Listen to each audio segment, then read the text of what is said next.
Hello again, Stroke. Welcome back to another stream of mine. And yeah, this is like part 2 for today. I did a stream and I stopped like an hour ago to have some dinner, so now I'm back after dinner. Today it's 3 days left until the launch. 3 days left until Wolcen Words of Mayhem releases on Steam.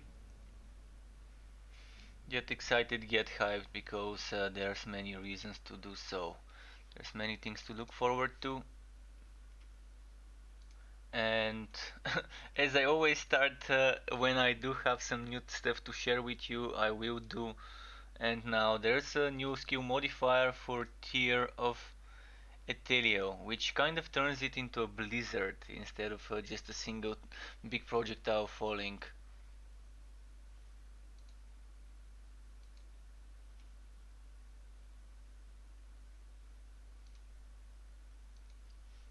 So let's tell you about this modifier, which I'm gonna show you. This modifier, not this one is the other one. This one is the other one for today. This one. What we can tell you about this one is this new modifier allows the area of effect of tier of Ethelio to now inflict damage over time. It looks cool, it sounds cool, and I'm pretty sure it's gonna play cool. So that's the other one from today. Earlier today they posted this one too. Kind of being able to charge, and for each charge level, up to 5 charge levels, it shoots a volley of arrows. So basically shooting the skill 5 times, Strings of Crearion. So this one and this one are the two new modifiers for today. So now I'm going back to the stream and let's do some grinding. Get some wood. What I was doing before I walked out, I was doing some Rat of Saricel stuff. Rat of Saricel modifier maps. And I'm gonna do one of those and then move on to the regular, maybe, or maybe let's do 3 of those. 3, good number, doing 3 of those. So I'm gonna do 3 of those, and after that some regular maps, but as always, feel free to suggest builds you wanna see, or skills you wanna see in action, or weapons you want me to use.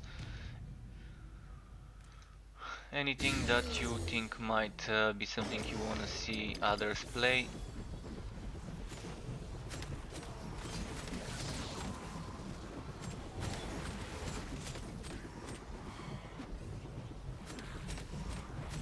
Alright, I'm gonna try and speed it as fast as I can. Skipping all the elites, just the basic enemies and the boss. Hopefully being able to skip those shadow blades and mind sealers and the other guys Zealot.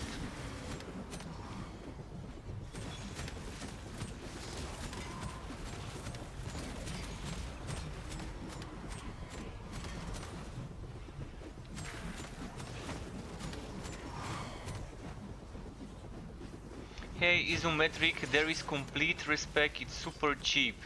Super cheap and super easy to completely respec in the game. You don't have to feel the need to make out characters. If you wanna play just the same character and respec it, you can be a warrior, then you can be a mage, then you can be a ranger on the same character without worrying much. It's super cheap. Currently you only need to spend like a few minutes, maybe 4 or 5 minutes, maybe even less, to be able to completely respec. So this is one of the major things I love about this game, being able to respec freely, cheaply, and not needing to worry about grinding for months just so you can try something new. Also, you can, once you complete the story mode on one character, you can create endgame only characters that don't have to complete a single quest. So you can end up creating a new out that you level up on rifting. It's called Expeditions. This thing I'm doing right now is a version of it. There's 2 versions of Expeditions, and you can kind of level up, power level a new character in that mode, in the end game, one of the end game modes, which is another option. So if you want to be playing outs, you can be playing outs. If you want to be respecting the same character over and over again, you can do that too. It's giving people freedom to choose how they want to play. And I'm gonna show you just in a moment how to respec.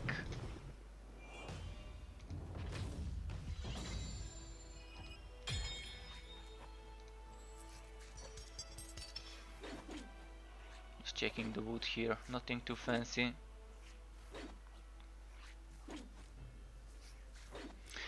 To make new characters, if respec is free, because you might wanna use it for extra storage, or just to keep some builds separately. If you wanna keep some builds separately, like instead of having to look for different items, like oh, where did I put my mage gear? Shit, I wanna change to my mage gear, but where did I leave it? And things like that, because the game doesn't have wardrobes like Diablo at the moment. It doesn't have wardrobes. And you also might want to keep things separately. You also might want to keep some new characters to store some items for you, maybe. If the storage is not enough. Currently the storage is beta storage, so there's gonna be a lot more storage than what we are seeing. We only have 3 stash tabs at the moment. And on launch in 3 days there's probably gonna be at least 6, maybe more, maybe 9, we'll see. We know that there's gonna be more, and there's gonna be ways to get even more from some endgame activities. But yeah, some people prefer to have different builds on different characters. I'm one of those people. I love playing outs. I'm an outist with an L. And I like to play different builds separately without having to quickly transfer all my items. But um, some of the items I would love to keep on one pardon me. Okay, I had to cough here, muted my mic. So, some of the items, until I get duplicates of those items, I'm gonna be respecing the same character over and over again until I have enough items. When I have enough items, of course, I'm gonna stop respecing and just keep things separate, but for now, I don't have a choice. When the game launches, I'm gonna be starting over like everyone else. This character at the moment is only 90 hours into the end game. Because they wiped all our characters a few days ago on the 29th of January. They shut down the servers for 2 weeks of maintenance. So at the moment we can only play offline. So I started this character a few days ago after they shut down the servers. So yeah, when I start over from the scratch in 3 days, I'm gonna be doing this over again. But this is how you respec. Your attributes can be respect with gold. Gold is super easy to earn. You can see I've got almost 2 million. That's for 90 hours spent in the game in the beta. And it cost me 2000. This 2000 changes. So as you're leveling, this respec costs your level times 100. My level is 20, so that's 2000 gold. I can pay it and I can respec my attributes and spend them however much in whichever much field I would like. At the moment people only go for ferocity because there aren't enough attribute points to get both crit chance and to get other things, but when the game launches you wouldn't need to spend everything into ferocity for most builds like people do at the moment.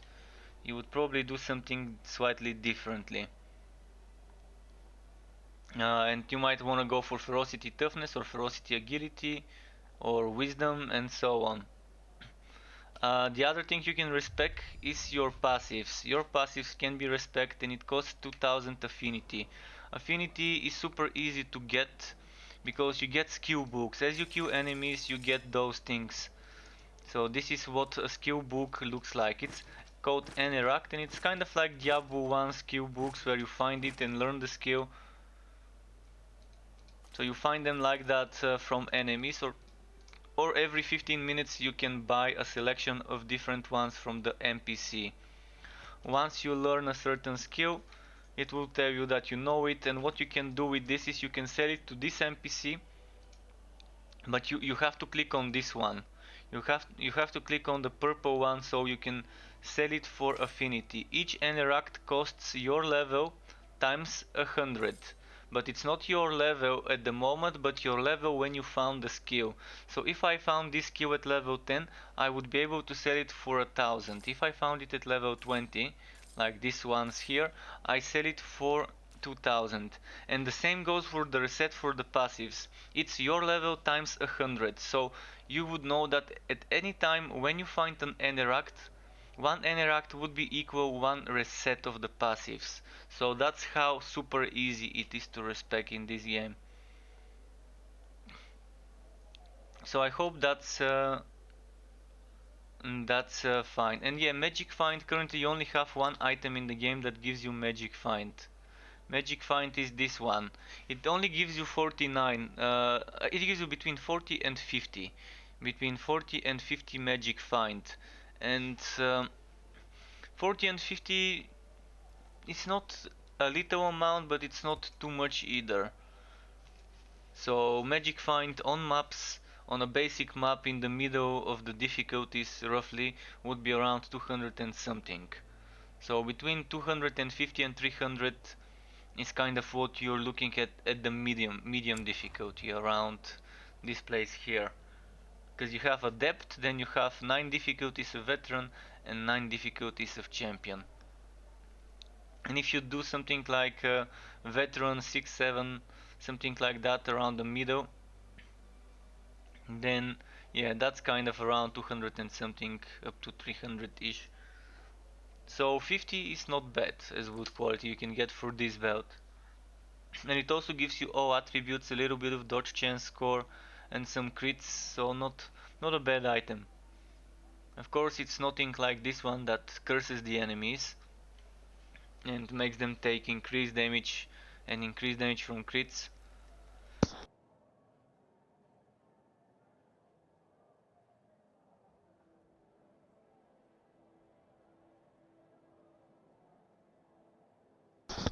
So I hope all of this is clear. I hope this is clear regarding respecing how easy it is.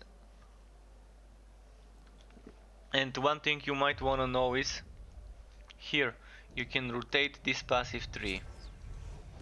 So you can rotate it and link things differently. So if I do this, this part here is no longer linked to the start. So you have to make sure that one way or another, upways or sideways, all the things that you've taken are linked. Because if they aren't linked, then they're not gonna give you the bonuses. And you can rotate this, and there's gonna be more skills here on the third part. There's gonna be 12 more classes. That's what classes are in the game.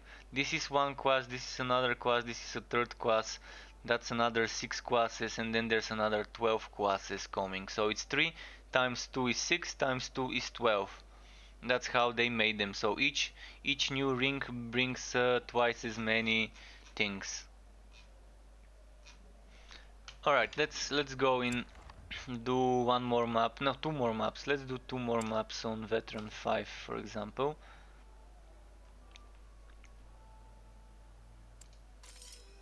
This one. You get random modifiers. A random selection of 3. Mirror chats, welcome mirror chats, welcome back. Nice to see you again.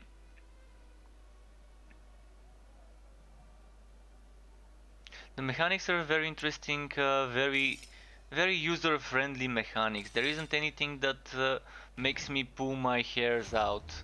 There isn't anything like this. There isn't stuff that annoys me. The things that annoy me are minor and are things that can be fixed with a bit of polish. So once the game launches, that's when I'm gonna start suggesting feedback to the developers, like this feels wrong, this could be improved in that way, and so on. Indie developers have a great asset of being able to communicate with the players and getting feedback from the players and making the game better, because after all the players are the ones that are gonna be supporting them, buying the game, buying expansions, content, etc. And this studio has been listening to the players. They have been listening, and that's nice. So yeah, I'm gonna wait for the launch, because the build we are playing now is from the end of September, with 4, 5, maybe 6 hot fixes since September until now. So they have been focusing their attention on the launched product, on the release, rather than pumping new content for the beta. And that's fine. That's good for me. I don't mind not getting much updates on the beta, as long as the release is getting their attention. It's 3 days, so in 3 days people would be able to enjoy the full game, all 3 acts. All 3 acts, and look, you can see that weird mechanic. This enemy put me into the air, because I couldn't avoid his attack. And I got one shot.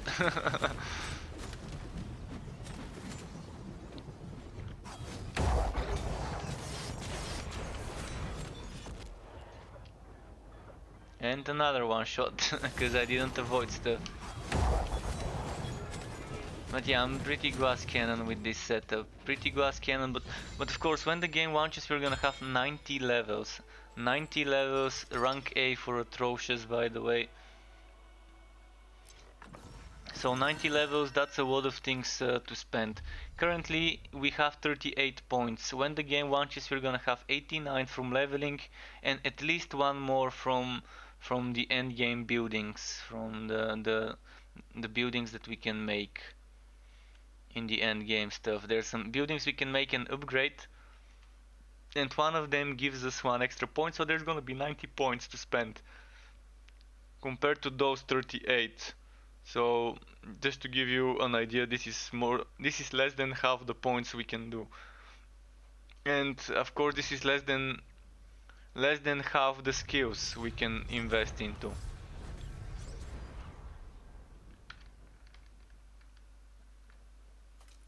Right, let's check some of the wood.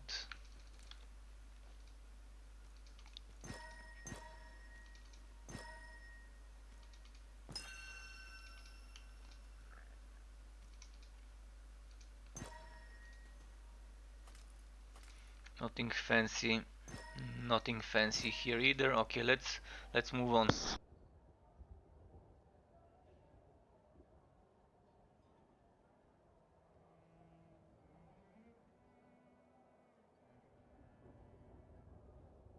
And yes, this game is like a mixture between Diablo 1, Diablo 2, Diablo 3, Path of Exile, even has some shadings of some hints of Grim Dawn every now and then. So definitely you can see more of the isometric hack and slash games inside this one.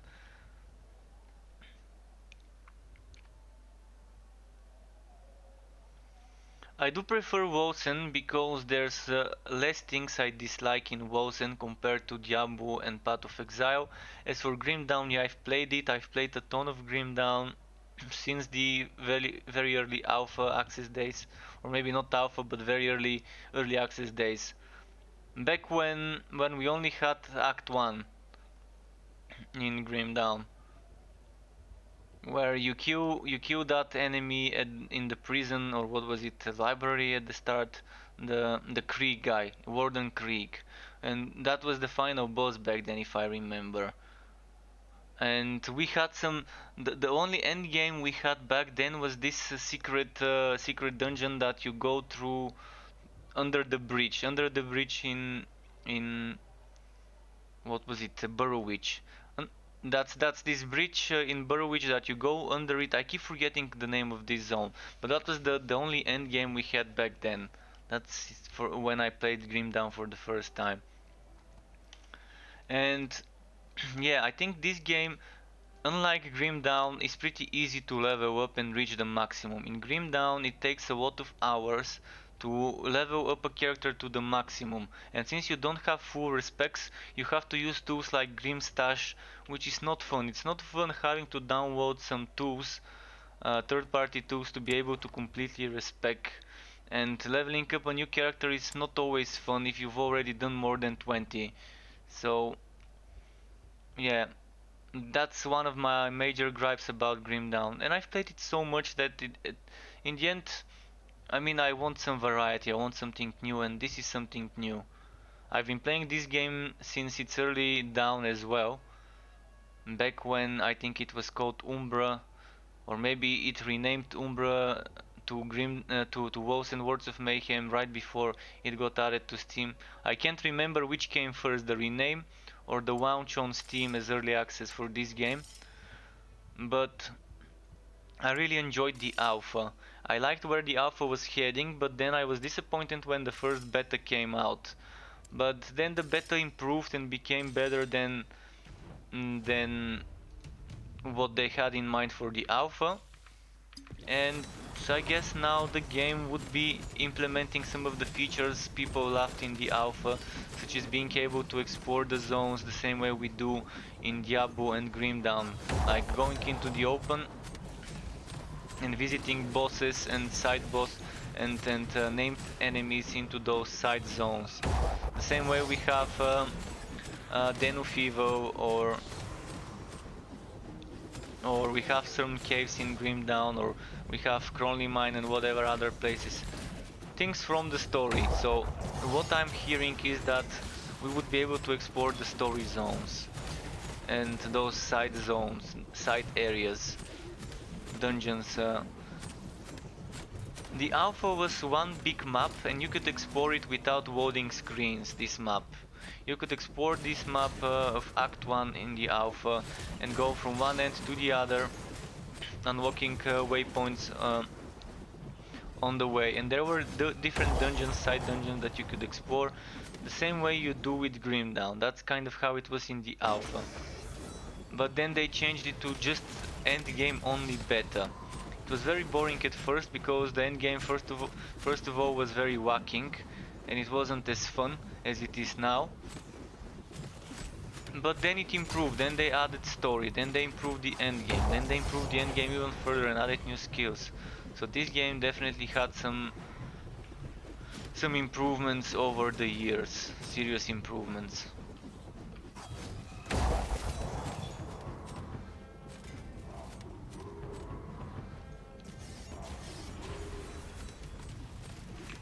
Well, Steps of Torment is that dungeon, the what's it called, the roguelike dungeon. This game, I'm not talking about things like Steps of Torment and Bastion of Chaos and Port Valbury and whatnot. I'm talking about things like, let's see, in Diablo, the first side zone you go into, or side area, is Den of Evil. First quest in Diablo 2 takes you to clear the Den of Evil. That's the things I'm talking about. Things that are just a dungeon inside the zone. So those were the things we had in the alpha. We had some sort of necropolises or whatever that we just enter, kill some enemies, reach a boss at the end or whatever.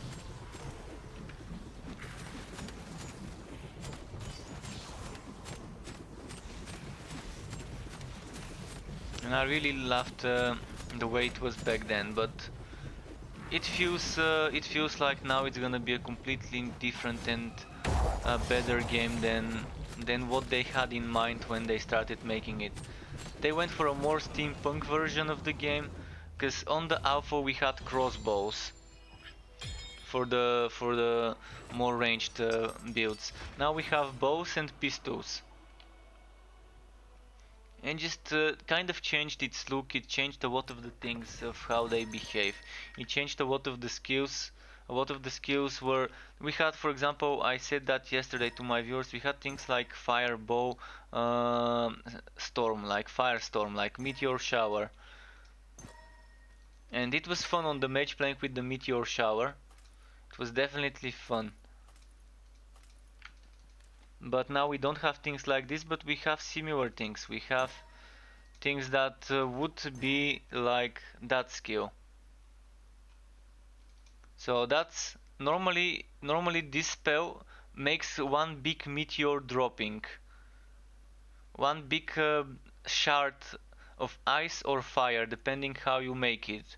And now there's gonna be a modifier that would be able to make this continuously deal damage of ice or fire based on what element you've chosen for the skill. So it's not like a meteor shower, but it's gonna be still some rain of fire or a blizzard raining down from the sky.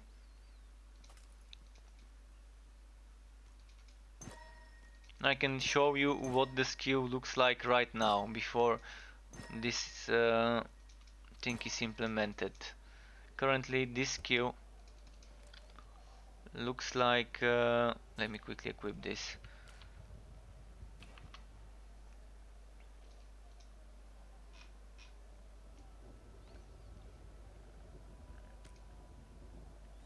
So this is the skill. See, one big meteor falling, making massive damage, but at once, not over time, so it's dealing the damage in one go. It's pretty nice. This is the fire version. If I want to show you the default version with the ice, this is the ice version.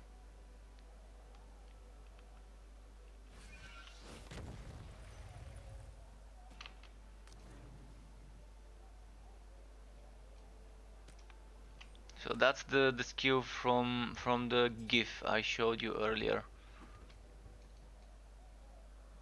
Hiya Fleet 1, nice to see you again, welcome back Fleet 1. Okay, let's do one more map and then I'm gonna go and do a sequence. I'm gonna do a single map now and then a sequence of 6 consecutive ones.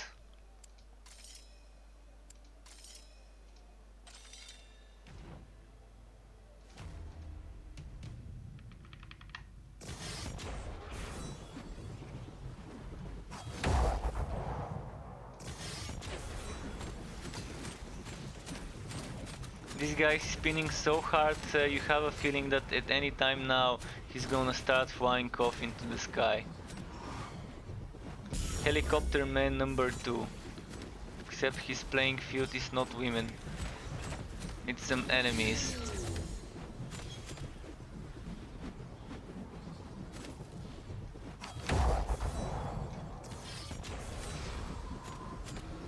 Kill those demons.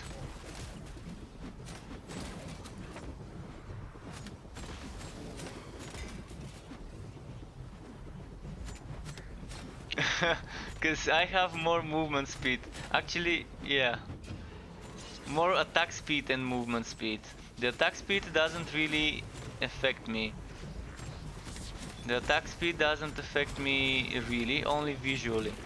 But the movement speed...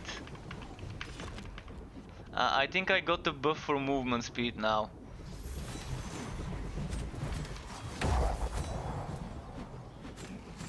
The faster my movement speed, the faster he spins. And yeah, the attack speed makes the spins go faster, but not the damage. The attack speed definitely makes the spin look faster. But yeah, I've been trying to min-max and upgrade this guy's movement speed.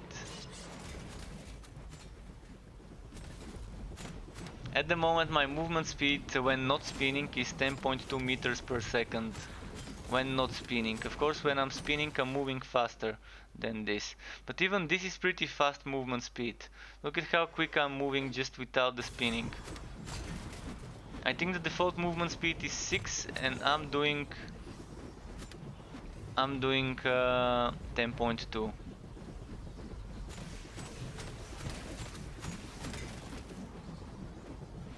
He's a very dizzy man. You have a feeling that at one point his hands are gonna fall off or his shoulders are gonna get dislocated or whatever from all that spinning.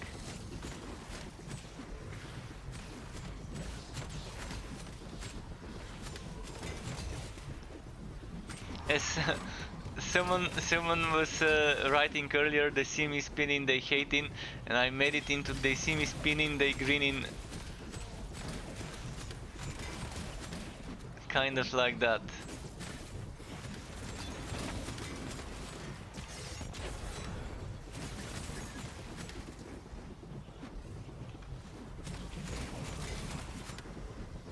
Let's go find the boss though.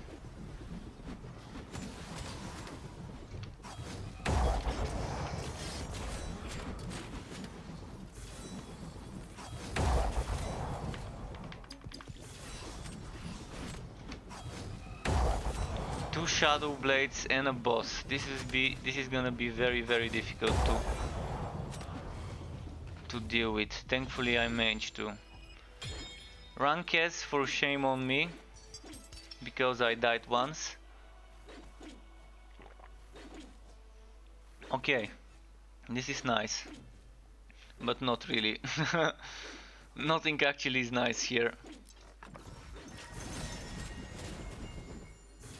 What did drop? Buttier Bastion. For a moment I saw armor and I almost got the hard on because I thought it's gonna be the armor I wanted, but it's not. It's not the armor I wanted.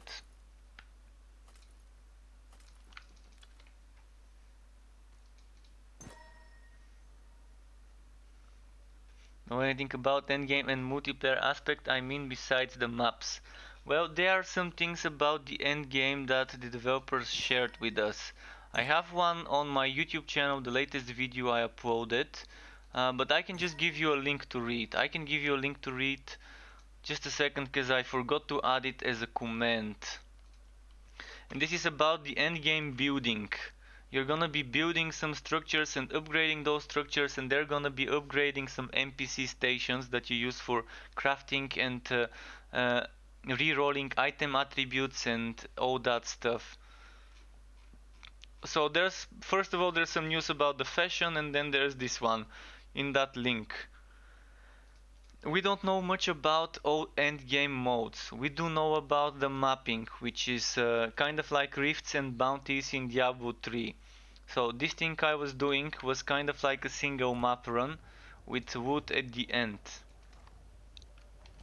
But there's a sequence where you pick different ranks and then you go and push further and further and further and further and further to unlock new ranks. Every 3 levels you unlock a new rank.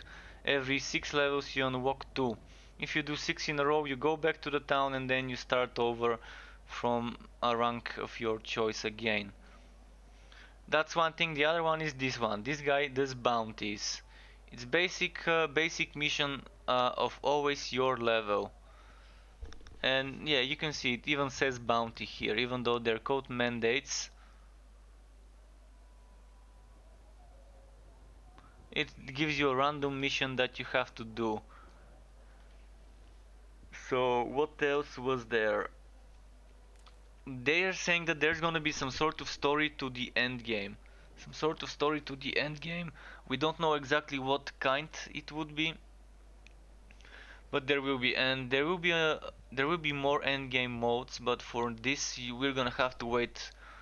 They're either gonna share some news tomorrow, or the day after tomorrow, or we're just gonna have to wait for the launch and see what that extra end game they have in store for us is.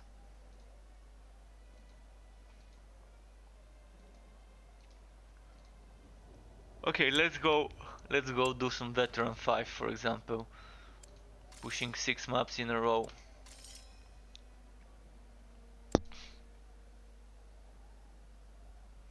That's gonna be very interesting to see how much gear they're gonna add, especially uniques. I wanna see what new uniques they're going to add into the end game. Not into the end game, into the released version. They added, with Wrath of Saricel, I think they added around 11 or 12 new uniques. So if with Wrath of Saricel they added 11 or 12, I'm assuming when the game launches they're probably gonna add in 3 days a lot more. Maybe double the current number of items. I don't see why not.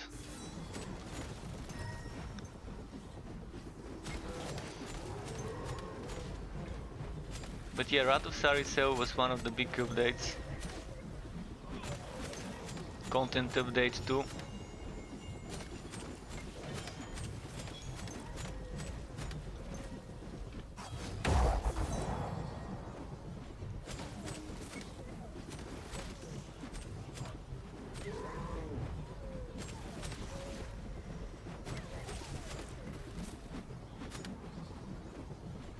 So this is the regular expedition, the regular rifting, where the enemies drop wood. You don't get the wood at the end, but you get the wood from every enemy you can kill.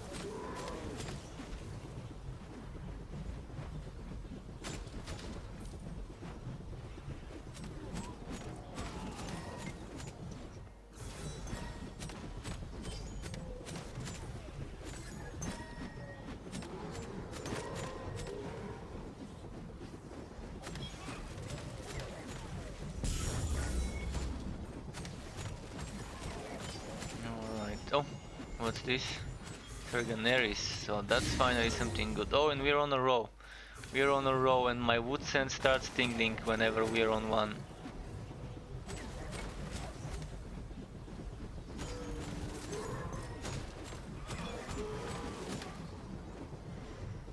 So I also found something, whenever you get the movement speed shrine, if you never release your spin to win button, you're gonna keep that movement speed from the movement speed shrine forever. Until you release the button. After the effect ends. If you release the button before the effect ends, of course it's still gonna be there.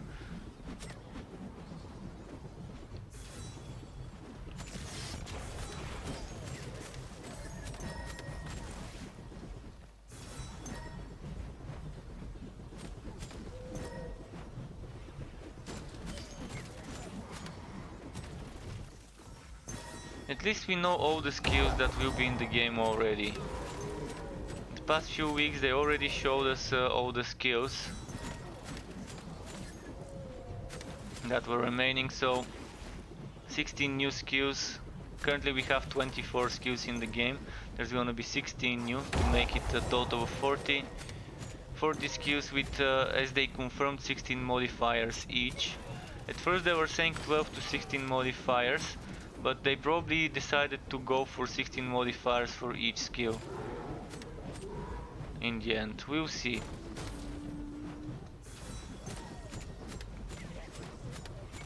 But 16 modifiers for each skill is such a nice thing to have.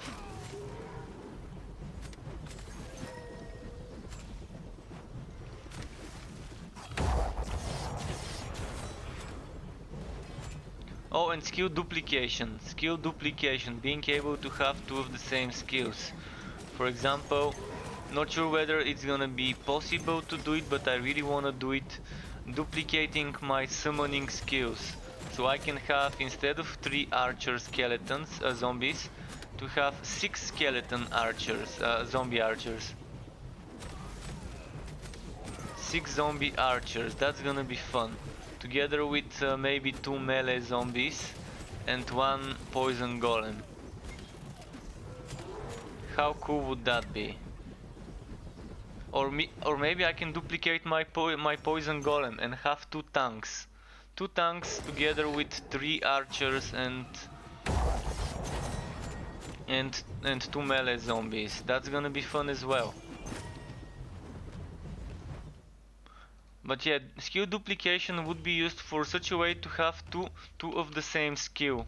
So when you open your skills here, you're gonna be able to have 2 versions of the same one, and you can spec it differently. For example, I can have Sovereign Shout that stuns and applies weakness, and maybe if Sovereign Shout is made into a taunting skill, I can have a separate one for the taunting, for example. Or maybe I can have this one with fire and then I can have it with ice. And with I'm gonna show you. So with this one you do a meteor, but with the new one you can do damage over time. So you can maybe do ice and make it shower over time. And you can have both of them. You can have big meteor falling and you can have the blizzard. This is a perfect example of why you might want to duplicate one skill. Or you can do it the other way around. You can have a big fire, big ice chunk falling from the sky, and then you can have a rain of fire as a damage over time. So that's just a good example of a skill that is perfect for duplicating. For for having two instances of the same skill and using both of them modified differently. One of them can be used for applying ailments, the other one for something completely different. Just damage, for example.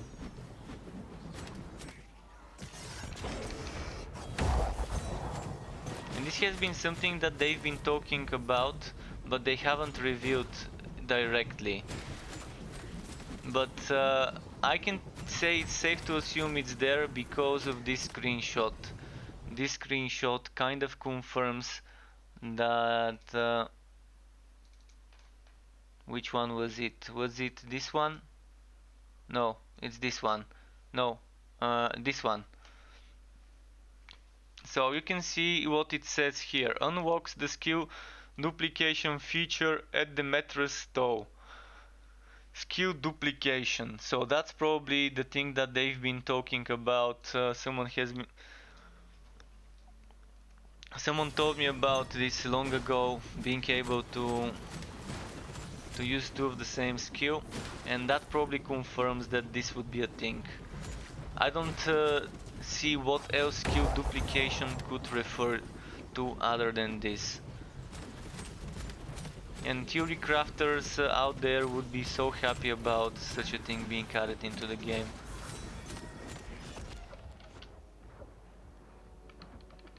Couldn't escape that hit on time.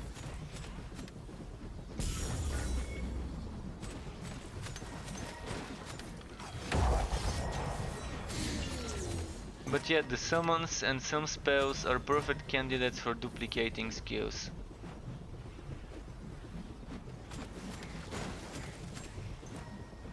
Another thing that you might want to duplicate is Wings of Ishmir. You can use a version that costs stamina, or you can use a version that has a cooldown.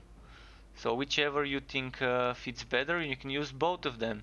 So you can combine the stamina one with the cooldown one and have two of those for some super mobile build. It's not gonna be too bad to do it like that. Although it might be a wasted slot of a skill to have two of those.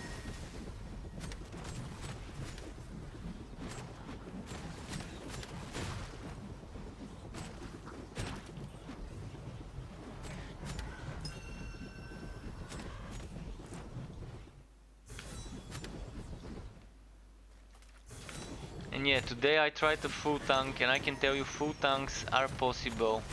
27,000 O resistances is what I got today on a full tank setup. And I could get more. I mean, I could keep going and increasing more and more and more the resistances. I currently am playing with 40 O resistances opposed to 27,000 that I had earlier. And it was it was such a weird setup, yet so fun.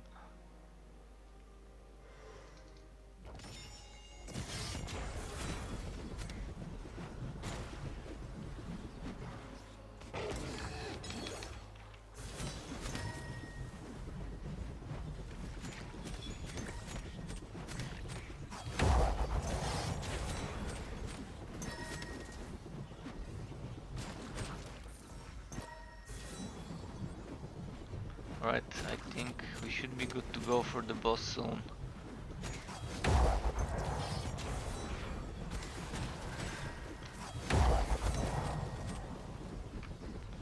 Up there, I think up there is where the boss would be, so going there.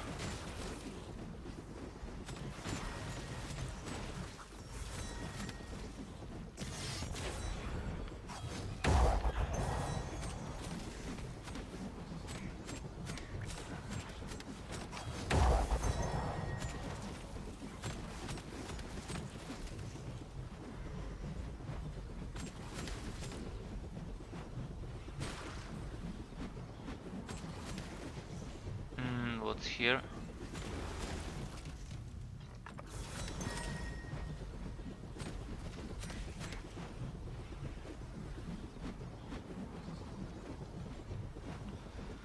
Right, let's do this and charge.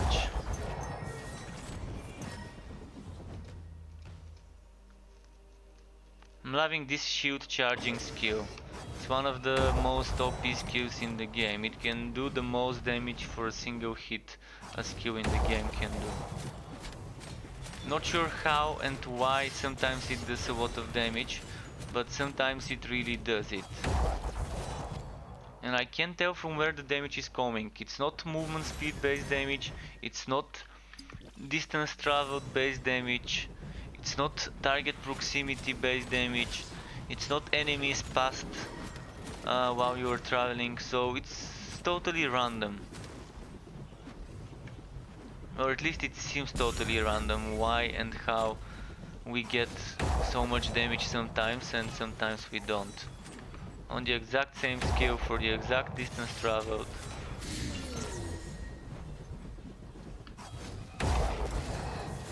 One of the big mysteries currently in the game that I would really like to know the answer of.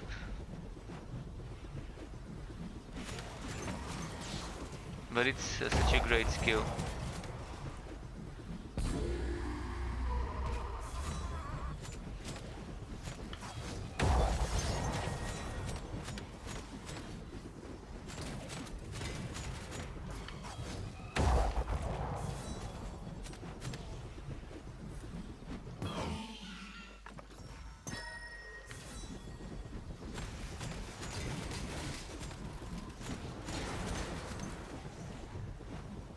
Okay, let's wait for the respawn.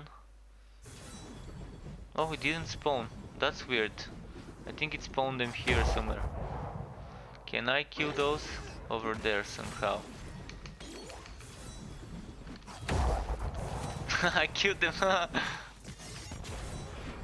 So it's like they keep spawning there and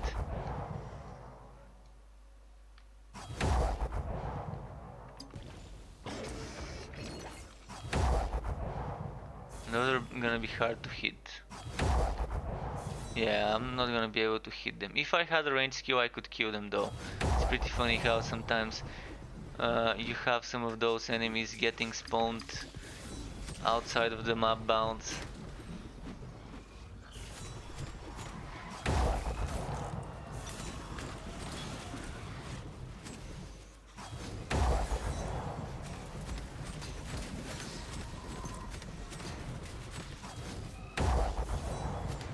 No, he teleported right before I hit him.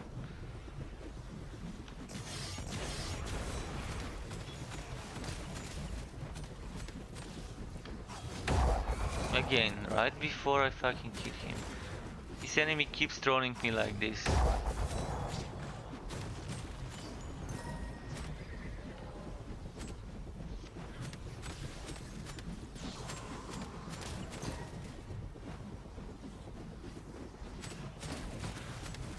Spinning hard, spinning fast. It's like this guy has a speed hack kind of.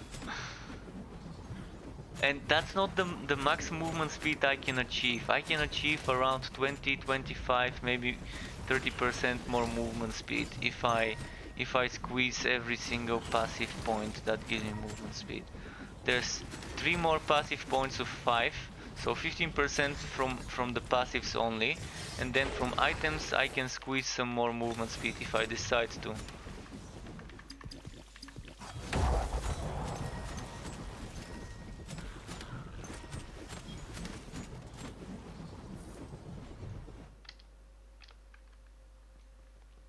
Okay, I need to go and kill some more enemies, just a little bit more.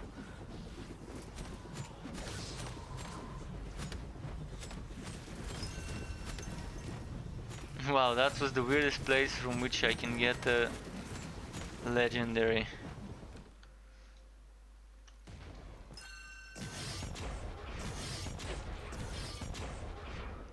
So now. Oh, that's not the boss? Okay. I thought that was the boss room, so this is the boss room.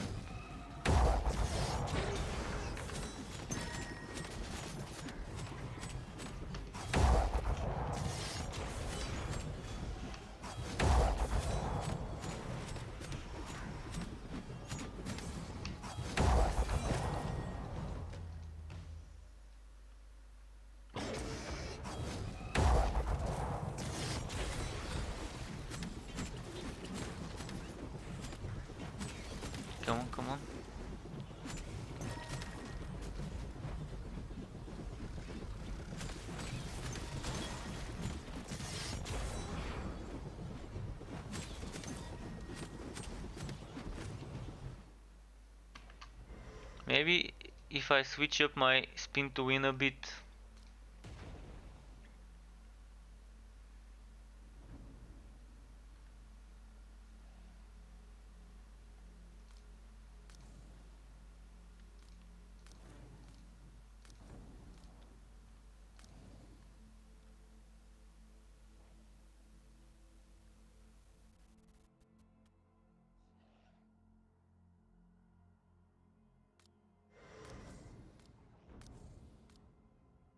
What if I do this? I want a bit of variety. It's gonna be doing damage less often.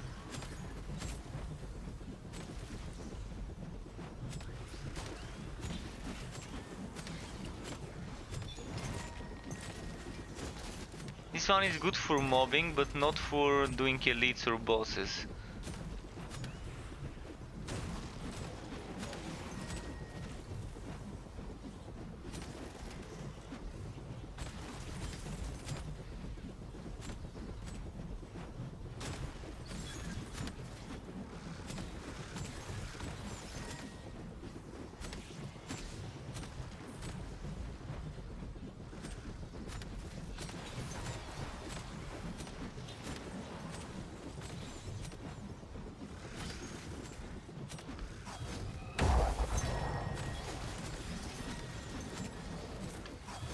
So for bosses, definitely not a better option to have this one.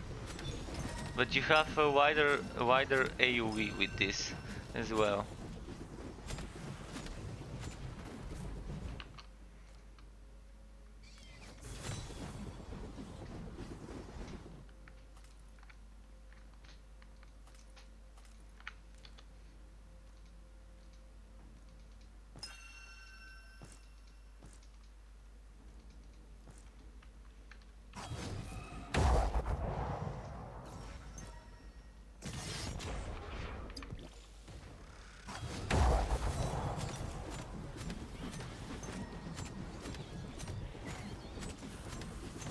Bit of ice.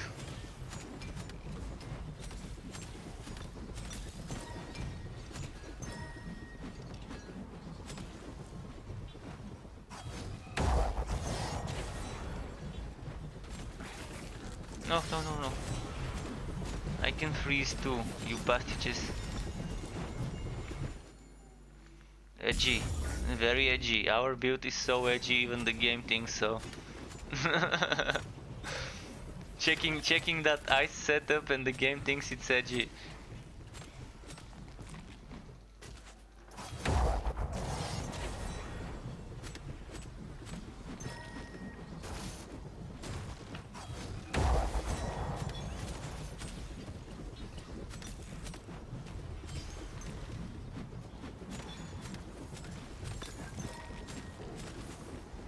Alright, enough ice. Let's go back to the way it should be.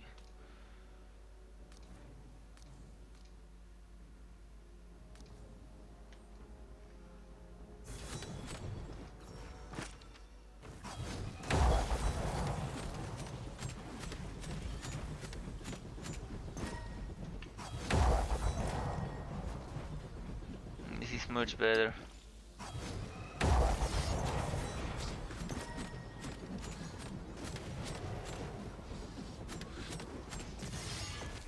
Ah, jumped into the nothingness. I'm gonna have to wait for this beam to end. Otherwise I'm gonna resurrect dead.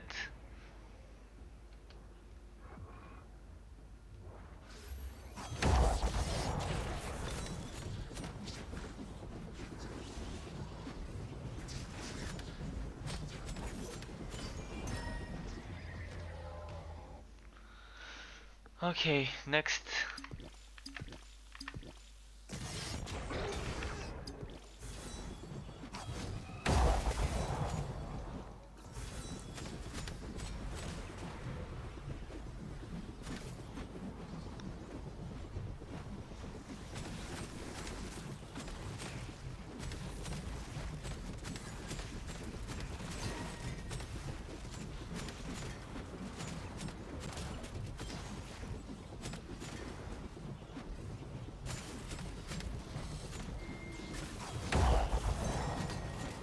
No, no, no, no. Okay, nice.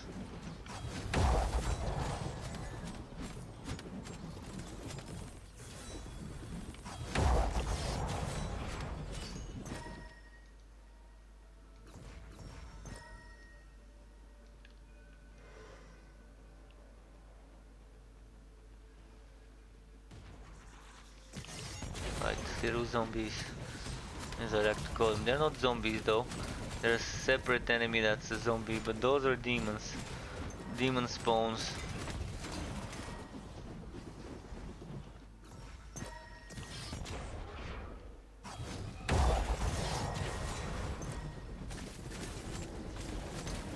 One of the most annoying enemies in this game are those little jumpers.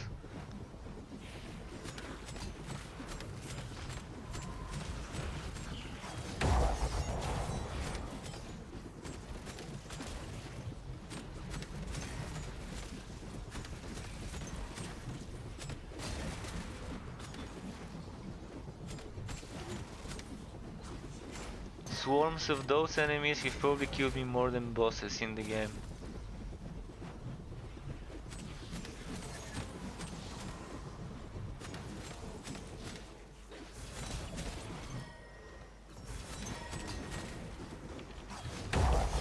Nice.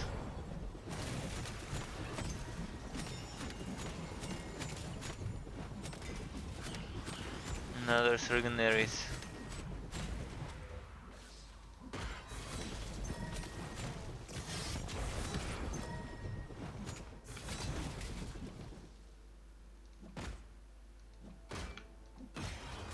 It wasn't allowing me to pick up.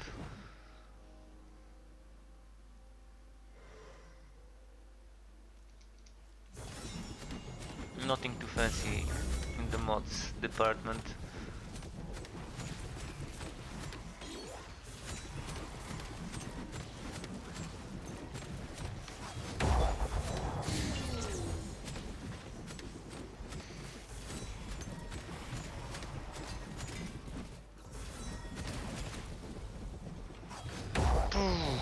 Nope, it didn't do the boom, the sonic boom.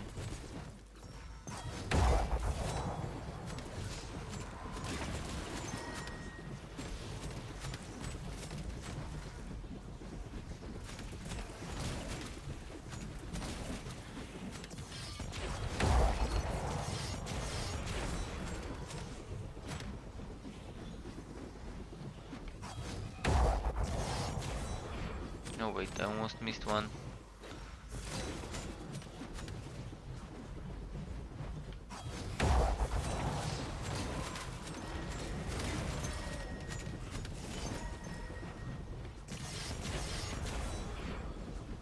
Almost missed another one. See? Worth it to not miss a single one of those wootable fallen humans.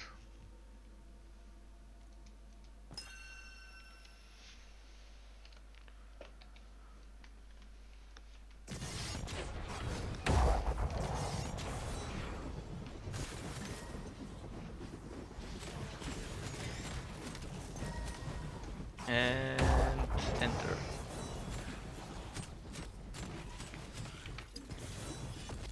Ah, fuck. Too slow.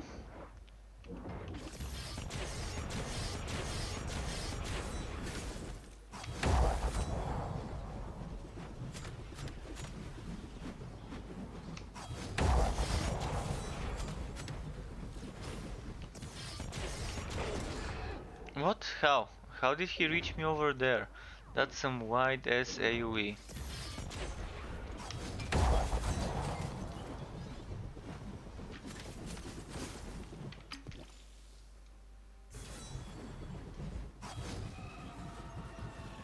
Ah, shit.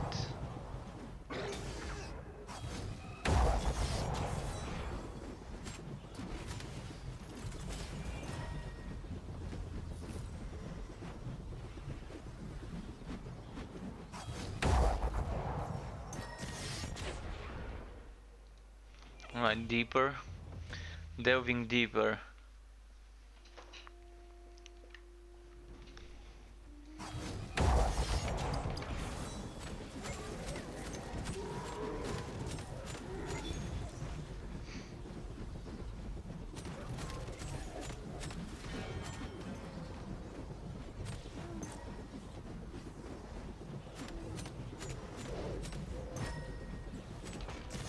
Oh wow.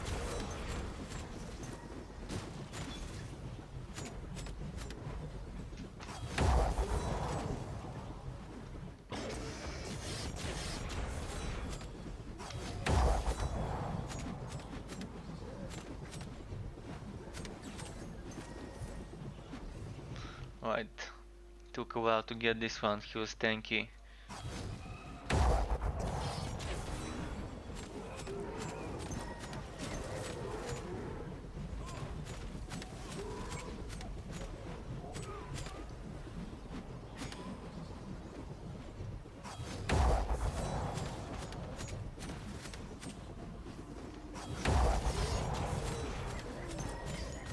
No, no, no, no. Let's wait for him to stop spinning. There we go.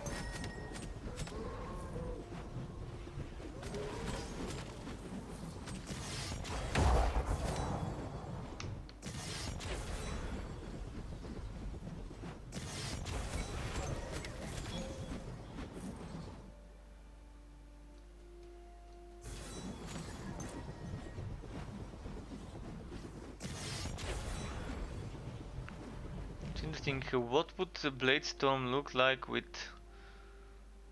I just wanna see it. Blade Storm without a two-hander. So he's still making a great sword appear. Okay. Making like a giant great sword appear. Because it would have been looking weird spinning with a dagger and and what's its called? Its name? Heirloom. Crystal. Catalyst. And even weirder spinning with the shield. That would have been the best. But yeah, as I said, I want a game with dual wielding shields. A proper tank that can use the shield to bash enemies, smash enemies, throw one of the shields like Captain America does. Shield rank. I want a game that would dare to go there. Dare to go and dual wielding shield territory. No game has ever dared to go there yet, that I know of. Give me my dual wield shielder. I want it.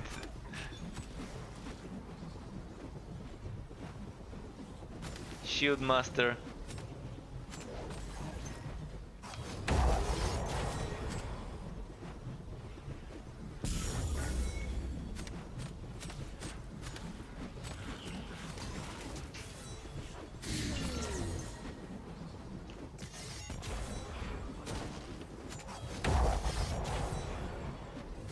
Oh no, no, no. He got me into a corner when I was glitched.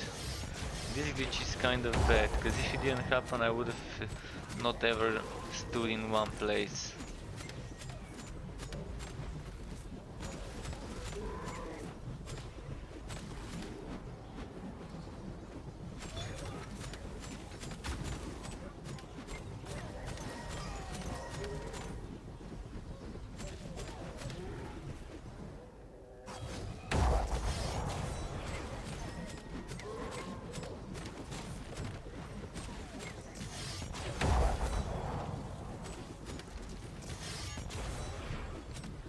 Let's see, where is the boss? Think it's gonna be this way. After those elites we would know.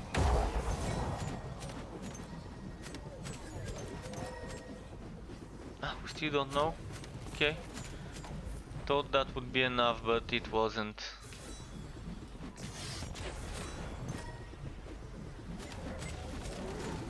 Well, now we know.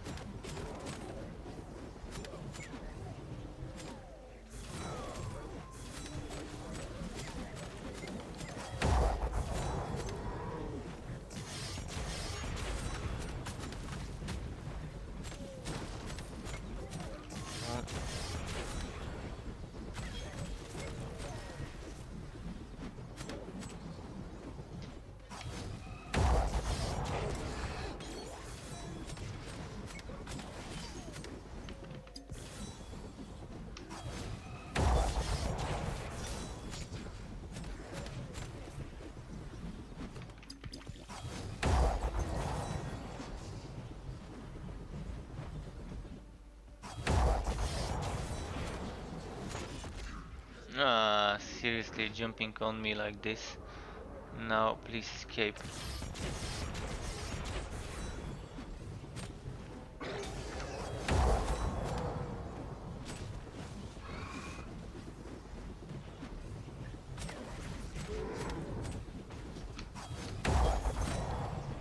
So one down, but I only have one res left. Maybe 0.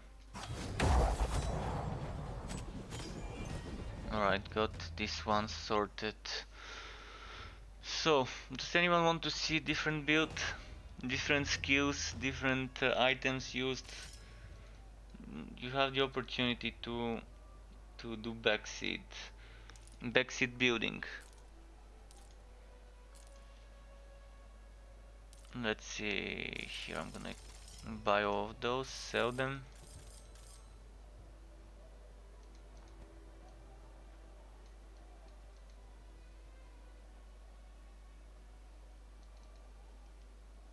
The charge gets messed up if you place the cursor all the way in the direction you wanna go.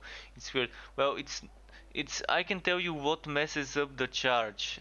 Sometimes it just doesn't count for holding the button.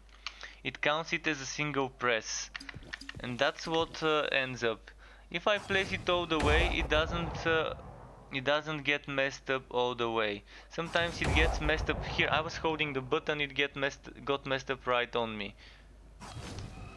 So it's just sensitive. It's too sensitive, and it's maybe pinging, lagging issues. But see, now I placed it all the way at the end and I held the button.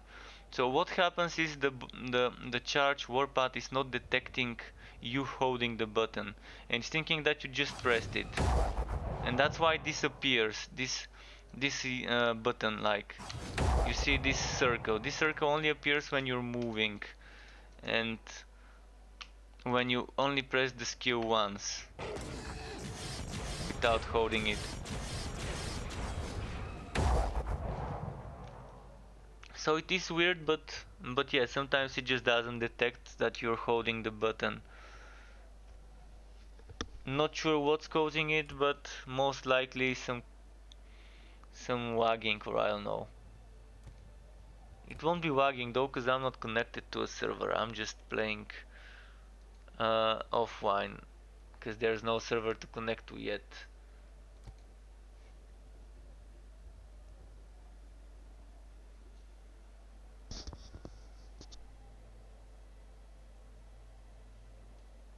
With the blink?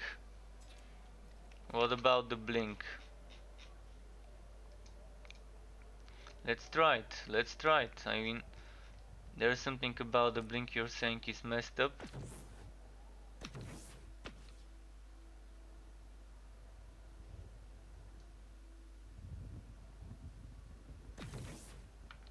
I've never had issues with the blink.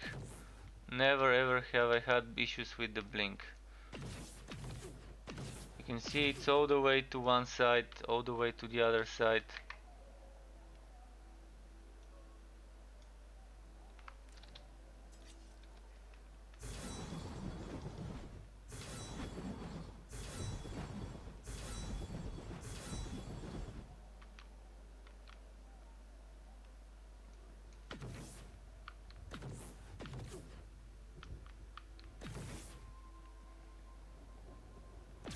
Are you using the same modifier? Are you using can be cast multiple times at an increased cost? Because if you're not using that modifier, maybe that would end up glitching it for you. Not sure. But yeah, they are glitches.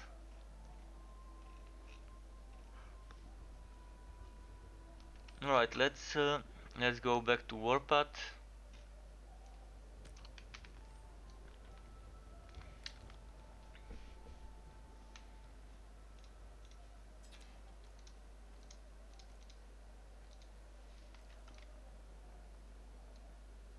Oh, where did I leave my gems? My dagger had some gems in it before. I left them in a pistol. I want my gems back. I want my sapphires.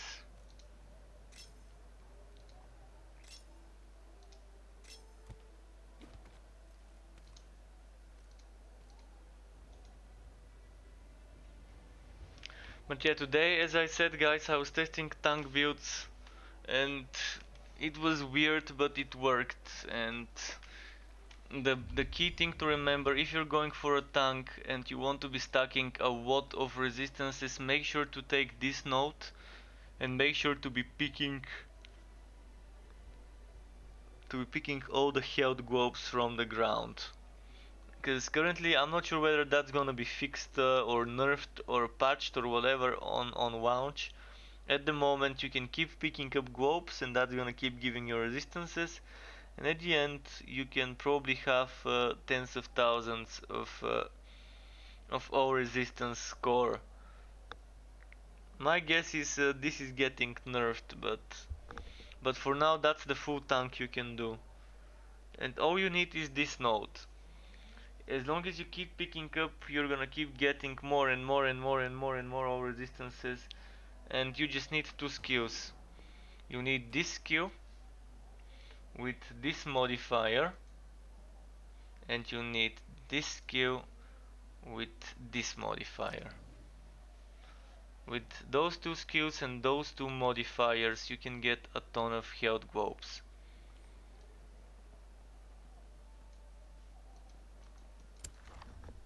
Let's do a bit of regular runs. Regular. Oh shit. Alright, I'm gonna have to get them to kill me.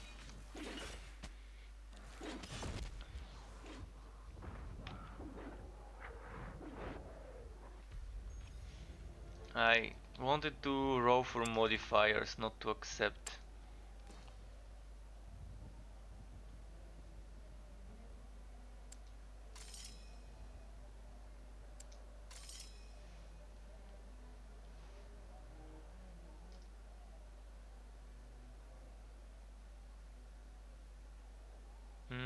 Let's give them damage.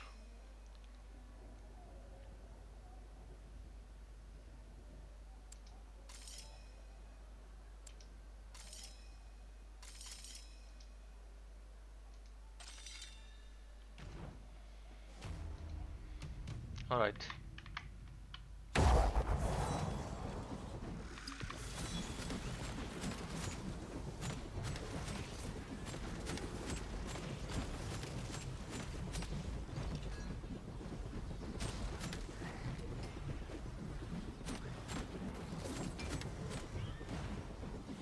So yeah, spinning, doing that map. I'm gonna do 3 maps. This and 2 more. And then I'm gonna probably go back to the regular mode.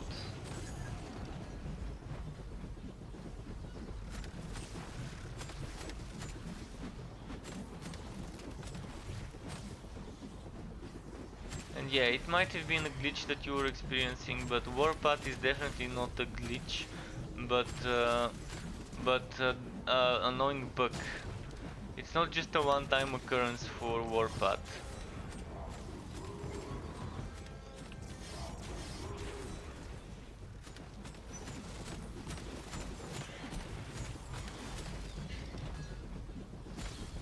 See here. Actually, I'm gonna go the other way first. I'm gonna go this way first.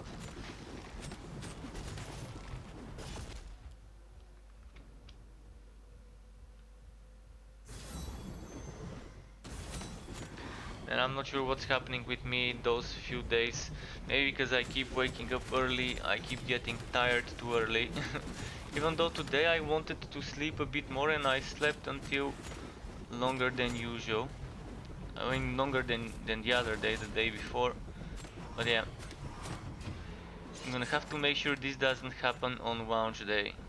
Me getting tired too quickly. Maybe because I had dinner and after eating I felt more sleepy, but you have that same shit going as yesterday. Kind of around the same time yesterday I was feeling sleepy, which is 10 p.m. almost, 9:48 p.m. now. And I woke up at 11 in the morning, so it's like almost 12 hours since I've woken up, so it's not that much.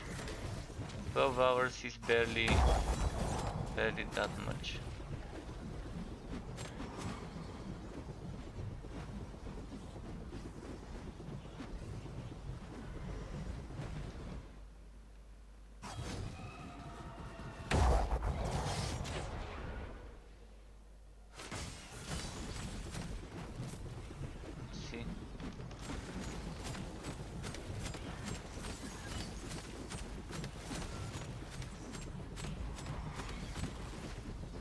Let's do this boss, this elite or whatever it's the yellow name.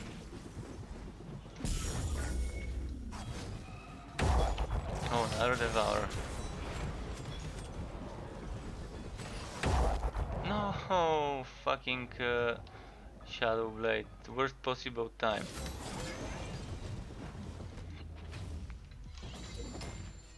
Let's see now. Rank A for atrocious.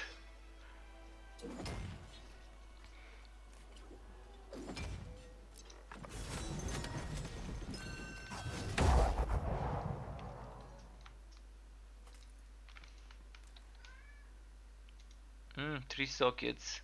Damn, if only this had the rage bonus damage for a tank.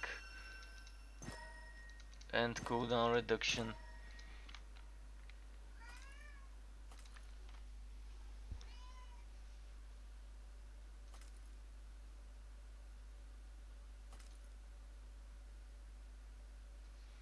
Alright, let's see. Oh, so full screen is what's causing it for you. That's even weirder because most people would be playing in full screen, I mean. Not everyone plays in windowed. Hopefully this doesn't happen when the game launches. When the game launches, if it happens, we need to report shit so other shit can get done to fix the shit that's not working.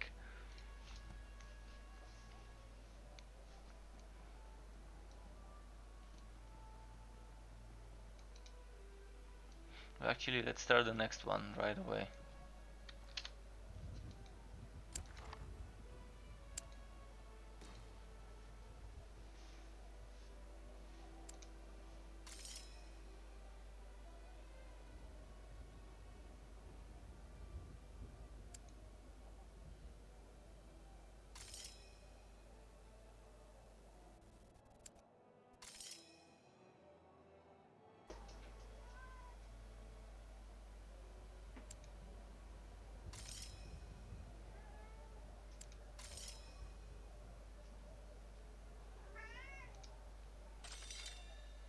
Yeah, Shadow Priest. Oh, you're going Shadow Priest. Shadow Priest would be amazing. So are you gonna go full Shadow damage or Shadow and Sacred? Cause that's gonna be interesting. But yeah, the Rage Mage Shadow damage stuff would be super fun.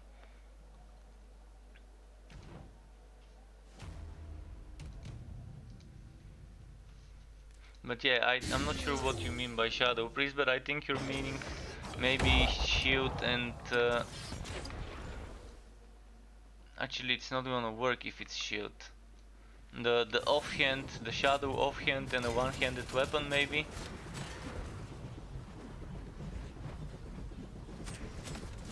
Built for what? For the Shadow Priest?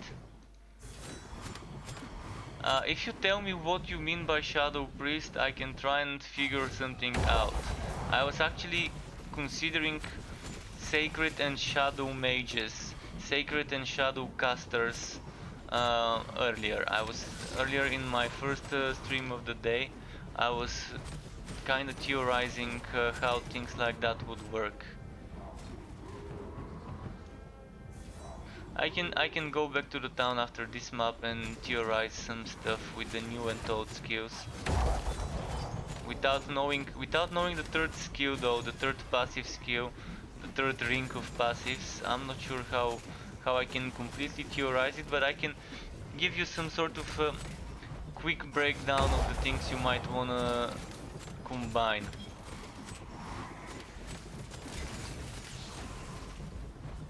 There are some very good things you might want to combine for something similar though.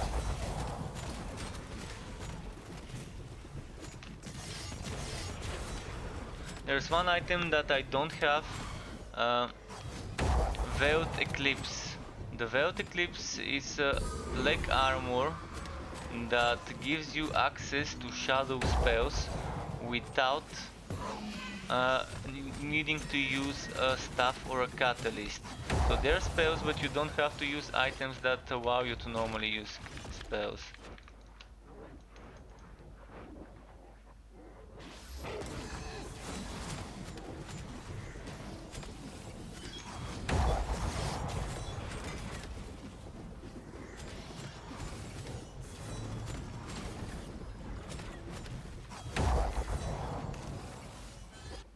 Fucking enemy. Alright, let's start over. Let's start over. Not gonna finish this map, I'm gonna start a new one.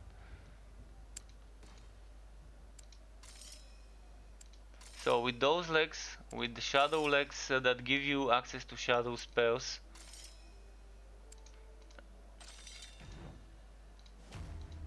you can kind of have very flexible stuff, because first of all it doesn't cost willpower to use those spells. It costs rage. So you can use those spells for rage, and then maybe you can add sacred spells for willpower, and you can do shadow and white, shadow and sacred combo. Sacred to apply weakness to them, and shadow to curse them and to make sure that the weakness gets applied to the nearby enemies as well. That's gonna be pretty solid and pretty fun, and there are some very good spells that you can do for that. After this map I'm gonna show you. Just wanna finish one map without dying once.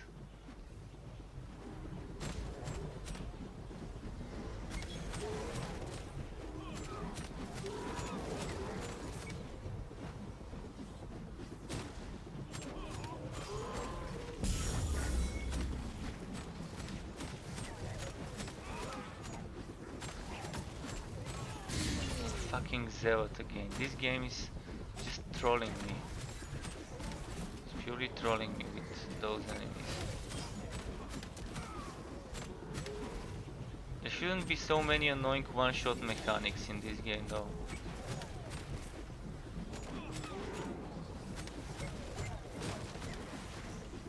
In a mode where you're getting punished when you die.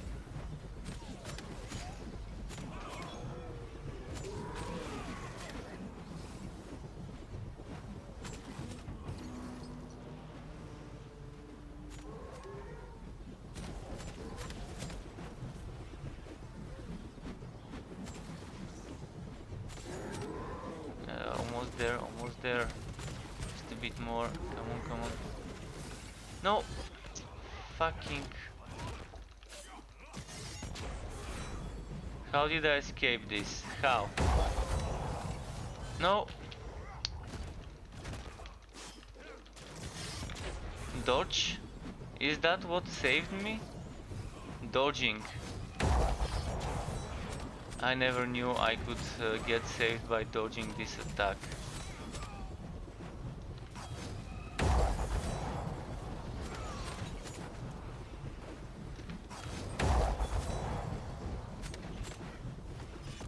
No! Oh, the dodging of the annoying enemy, and I would die from the damn wave.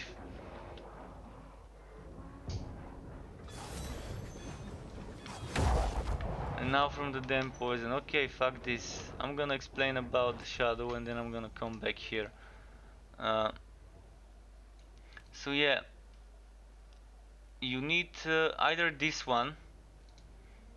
This item is amazing for the shadow stuff. Or if you manage to get the rage legs, you can use this one. With the rage legs and this one, you're still gonna be able to use shadow spells. And then maybe you can use shadow attacks. But if you're gonna wanna go caster, then you just use this one. This item together with the rage legs, which I can't show you right now because I don't have them, would give you a great combo. And then there's another nice helmet, Genesis, which I again can't show you. I had it before the wipe, and it's good. It's very good. It's a force shield helmet that allows shadow spells to, or shadow attacks to keep causing curse easily. I'm gonna kind of try and find a link for it. Just a second. Genesis helm, Wolcen.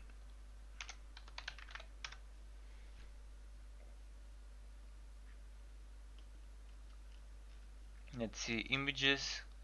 Let's see if I can find you a screenshot of it. Alright, I found a screenshot of it. Just a second to get the link.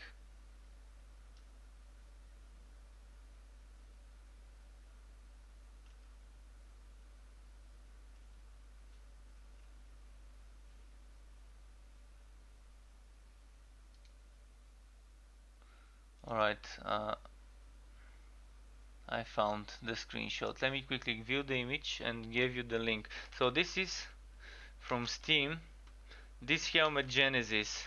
And Genesis, when an enemy is afflicted with a stack of Shaded is the new name of Shaded is Cursed.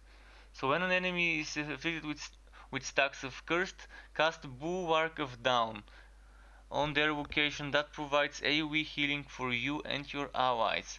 When an enemy is afflicted with stacks of Weakness, unleash a Shadow Nova that deals AoE shadow damage.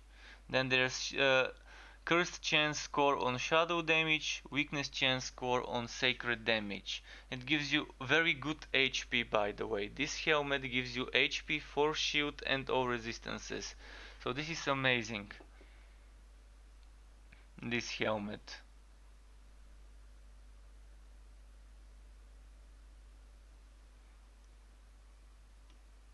So yeah, Google, thank you Google for finding this for me. So this would be amazing, and this can be used on tanks, it can be used on mages, on many builds, but it's probably better for a tank.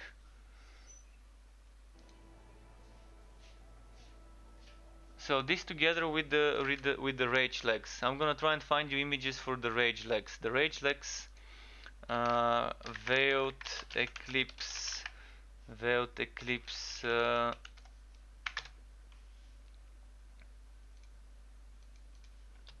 Wolcen. Why the hell does World of Warcraft have items with the same names?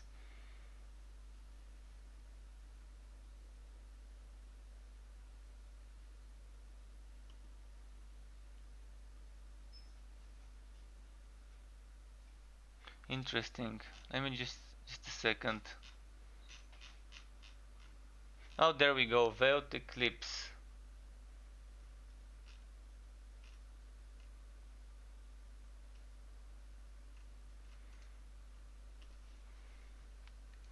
So there it is. Veiled eclipse. This is the shadow legs. It's amazing. It's amazing.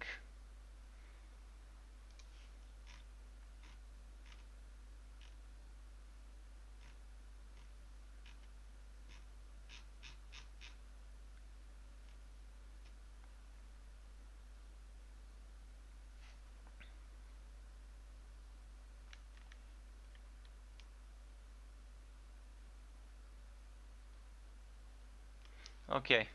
So that's it for those things about the shadow that you might wanna check. You can't see it? Wait.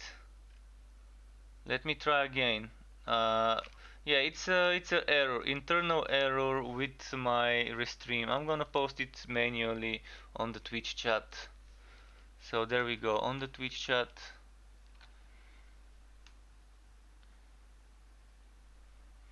There it is, the Veiled Eclipse legs, shadow legs. I mean, I might as well download the screenshot. Might as well download the screenshot. Because why the hell not?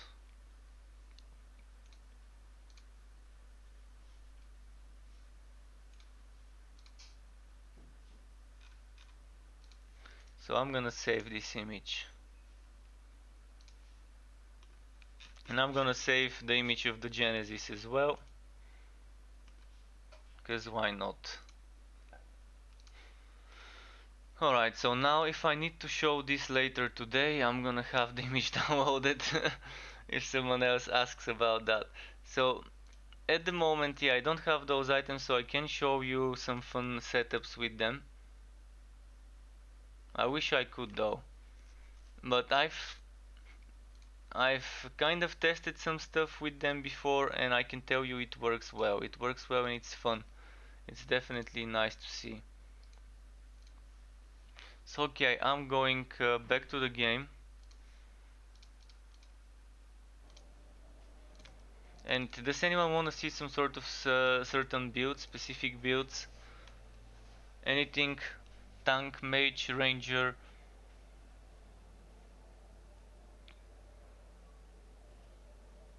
If not, I'm gonna do what I was doing until now. This one I really want it fixed. This crowd control immunity is not working.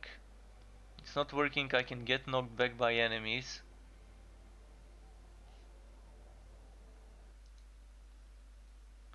A Rockstar, I'm not sure what to tell you about this game versus Path of Exile. I mean, they're in different leagues. They're in different leagues, but there's definitely gonna be a lot of Path of Exile and Diablo 3 players testing this game.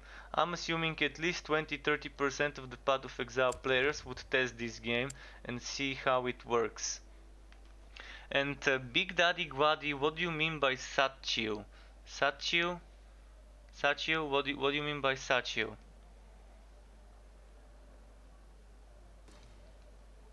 So this game is kind of like a middle ground between Diablo 3 and Path of Exile. It has features from Diablo 2 in it, it has features from Diablo 1 inside it, it even resembles Grim Dawn in certain aspects, and when the game launches it's gonna be completely different. It's like gonna be a new game, it's like gonna be a game with two new expansions on top of the beta. The beta definitely is unfinished product. The thing you're seeing now is a very unfinished product, very limited. But when the game launches, it's gonna have 3 acts, shit tons of more stuff to do. Like you're gonna have from level 20 to level 90, from 24 skills to 40 skills, from 8 or 9 modifiers per skill to 16 modifiers for every skill. We're gonna have 133% more passive nodes. At the moment, in the passive tree, actually I'm gonna have to show you in the town, but at the moment in the passive tree we have 3 classes and another 6 classes. So 9 classes altogether. But then there's gonna be even more with 12 new classes in the passive node. And since you don't actually pick a class when you create a character, you pick a class by picking passive skills that are inside the the class slash specialty, like Warmonger, Ranger, Sentinel, Scholar, Soldier, Praetorian, Kabbalist, Warlock. All of those are just class names, and you invest skill points into those classes, but you can respec it any time. So this game is definitely for people who enjoy the less hardcore experience, the less punishing, the less grindy experience. If you don't like grinding for levels, this is for you. If you don't like grinding just so you can respect your character, this is for you. Definitely something that eliminates some of the more annoying aspects of both Path of Exile and Diablo 3 and kind of makes a middle ground game for people of both games. Even Grim Dawn players and Titan Quest players would have something familiar in the game for them and would enjoy it.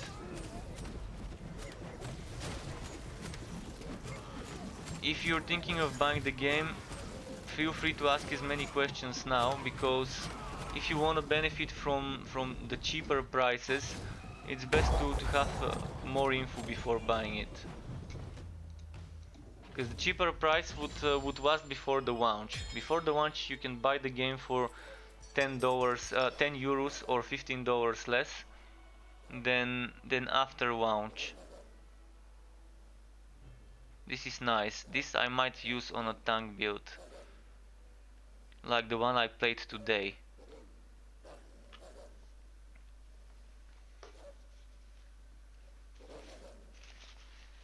This is also nice, but sadly it's damage to spells, not to attacks. But the material at all resistance is amazing for tank again. I've not played Last Epoch.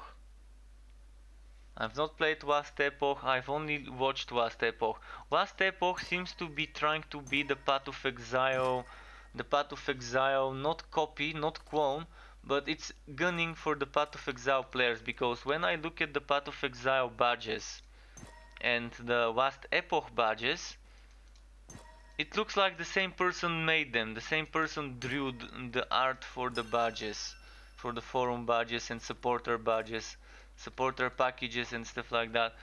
And the whole scenery, the whole aesthetic looks like they're gunning for the same player base. And that's not a bad thing. I mean, the game is making itself look like a familiar place to Path of Exile players.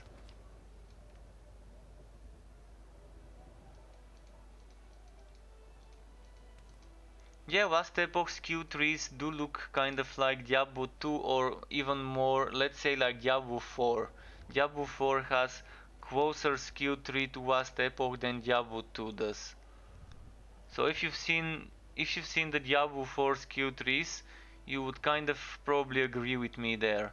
That Last Epoch has more of a Diablo 4 version of the Q3 than the Diablo 2. And I'm gonna just quickly provide you a screenshot if you don't know what I'm talking about. Uh, Not a screenshot, but I'm gonna give you a GIF. I'm gonna save a GIF. Save images. D4. Save. Alright, let's open that and show it to the stream so you know what I'm talking about. It's easier that way. So this is what I'm talking about. The Diablo 4 Q3s.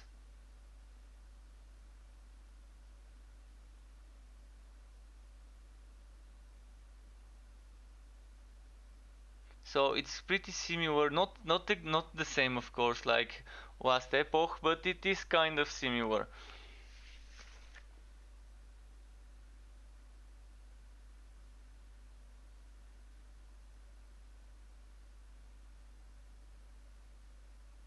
The talent tree.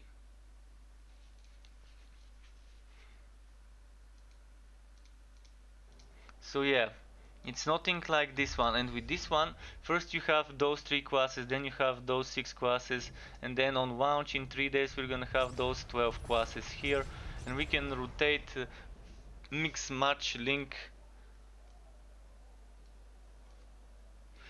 And yeah, when Last Epoch is close to launch, and I think it is pretty close to launch now, I wouldn't mind investing into it and playing it and streaming it and making builds and content for it. It's definitely something I wouldn't mind testing, but for now, Wolcen would keep me occupied for at least two, 2 or 3 weeks after launch. I would be occupied trying to figure out stuff, and afterwards I would slow down a bit, but I would still be experimenting with new stuff, pumping builds every now and then. But the hype, the major hype would be the first 2-3 weeks of Wolcen, and then I would be trying to figure how everything works, how all the new things work, how the old things got reworked. Um, and yeah, I'm gonna be experimenting with a lot of builds.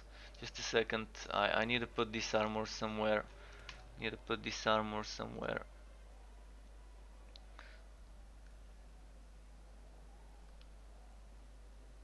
Do I wanna lose 3% for a socket? 3% per 100 unspent rage points or a socket? Tough question. Very tough question. Well, only 3 days left, so I might as well just delete some other item. I'm gonna delete this item.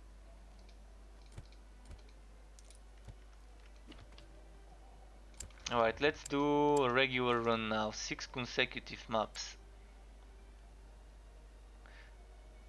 Sacred Toxic Pierce Beam Dot and Shadow AoE Spread. Gotta work.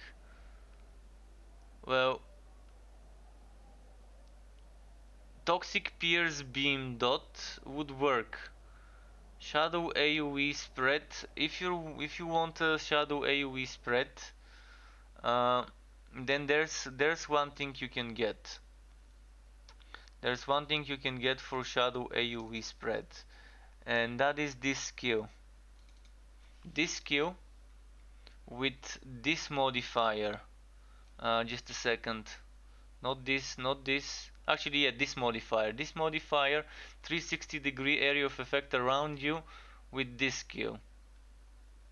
That could work.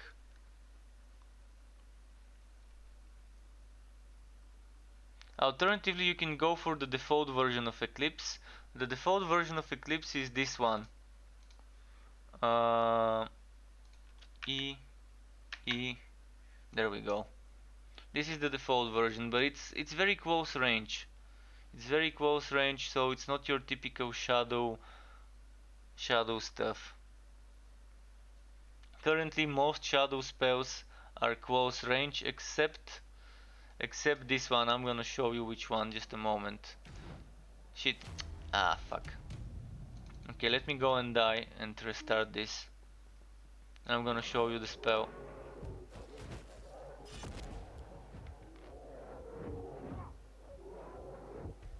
But the only ranged shadow spell in the game is this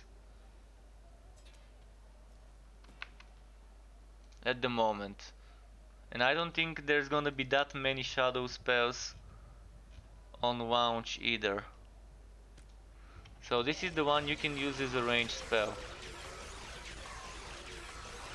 Ranged shadow spell.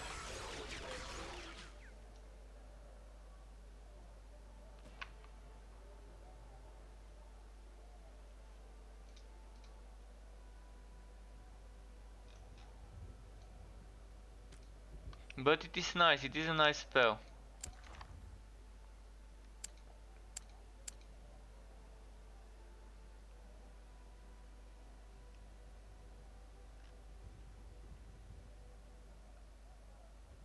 I'm actually thinking of making something now with this build. I'm gonna test boosting my damage with shadow. Let's roll the modifiers.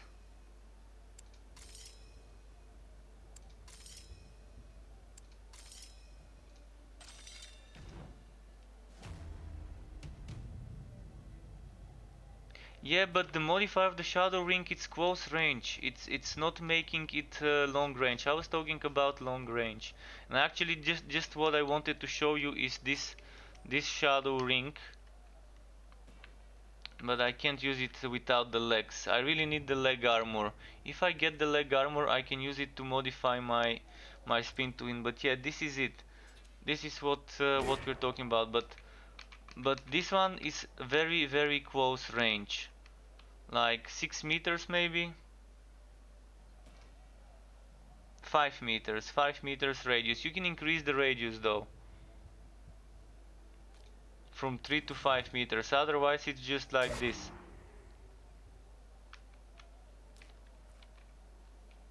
So you definitely need the increased radius to get it to work like this one.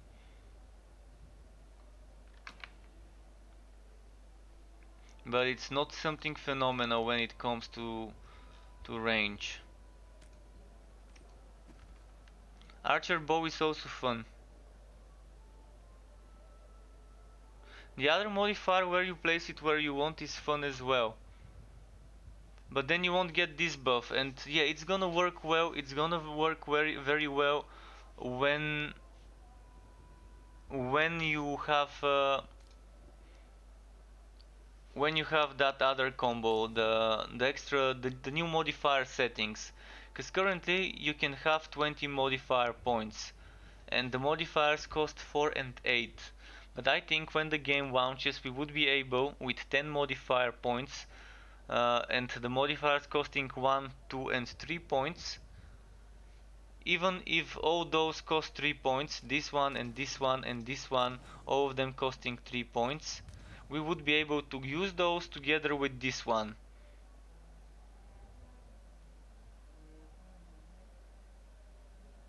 And that's gonna allow us to do it. At the moment with the game I can't use this buff, and I really want this buff because this buff gives you a lot of damage.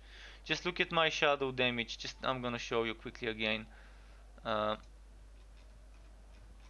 for someone who has shadow damage in their gear, this would be great buff.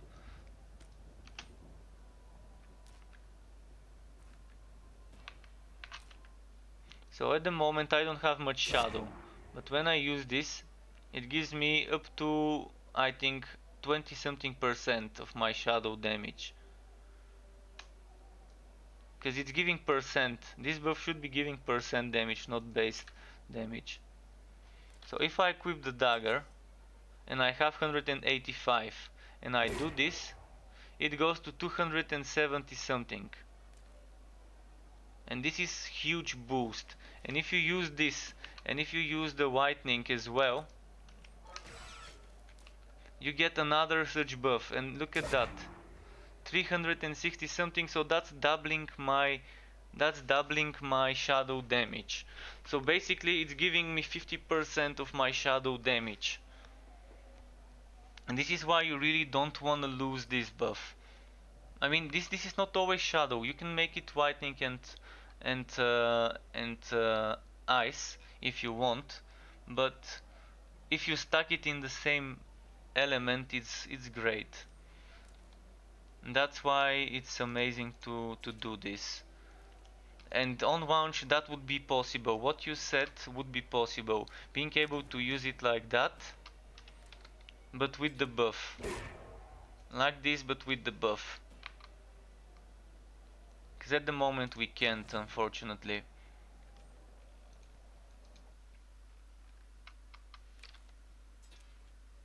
Alright, let's go back to the regular setup.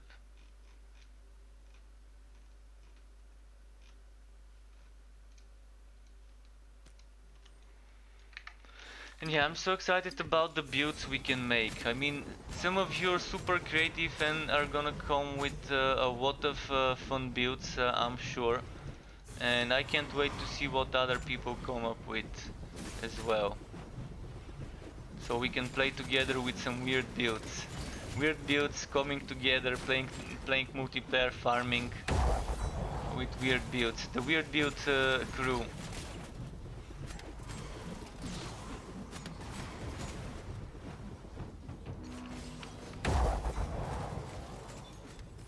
Exactly. You can spread the damage over time to others with cursed. And as you saw, this helmet I linked allows you to do shadow novas, and it allows you to also inflict weakness, not inflict weakness, but do healing bulwark of down to heal. So the Genesis would be would be amazing. Weird build crook one, and we make builds. But yeah, weird build crew WBC.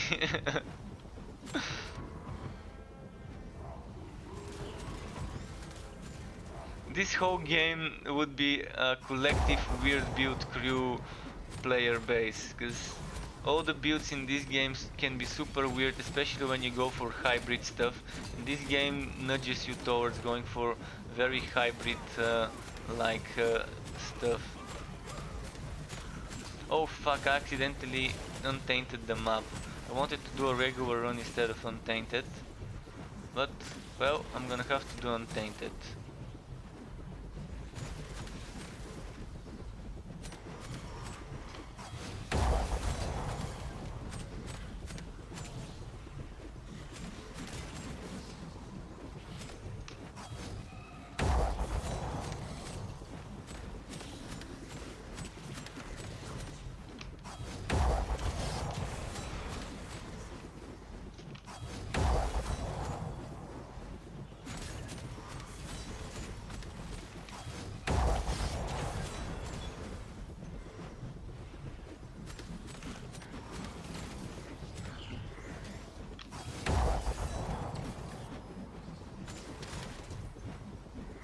Shit, who is still alive from the bosses?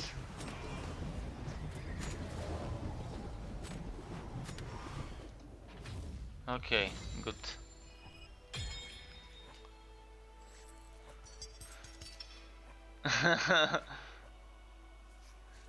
Into window only you built. Yeah, until we make this build take off like a helicopter, it's not a real build. We just gotta keep spinning until it flies into the skies.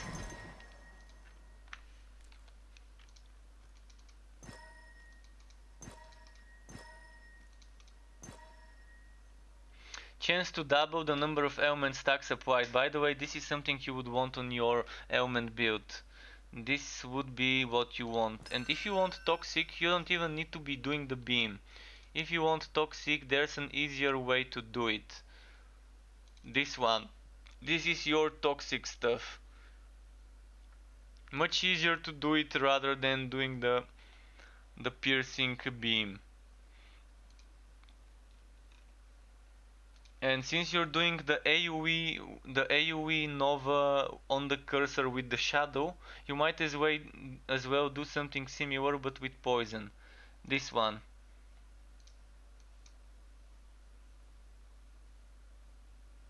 I'm pretty that's not pretty sure, but I believe that this skill would probably also have a way of being cast somewhere else. We'll see. We'll see if it works. At the moment it's around us. At the moment it is around us, but probably we would be able to do it away from us as well, like place it on location, on some spot where the enemies are. But it's gonna be interesting. Also this skill can go poison. This skill can go poison, and look at that, 1, 2, 3, 4, 5 shots for 1, 2, 3, 4, 5 charges. Normally you can shoot it only once. But if you charge it 5 times, it does the skill 5 times in a row.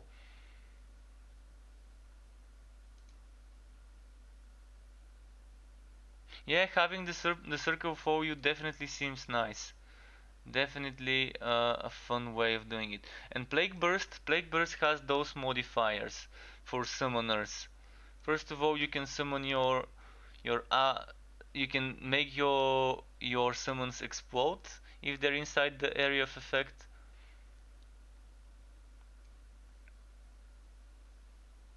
Poison Cloud, pretty fun. Increase explosion damage for each element stack a monster has. So that's just some good stuff to consider. Good stuff to consider.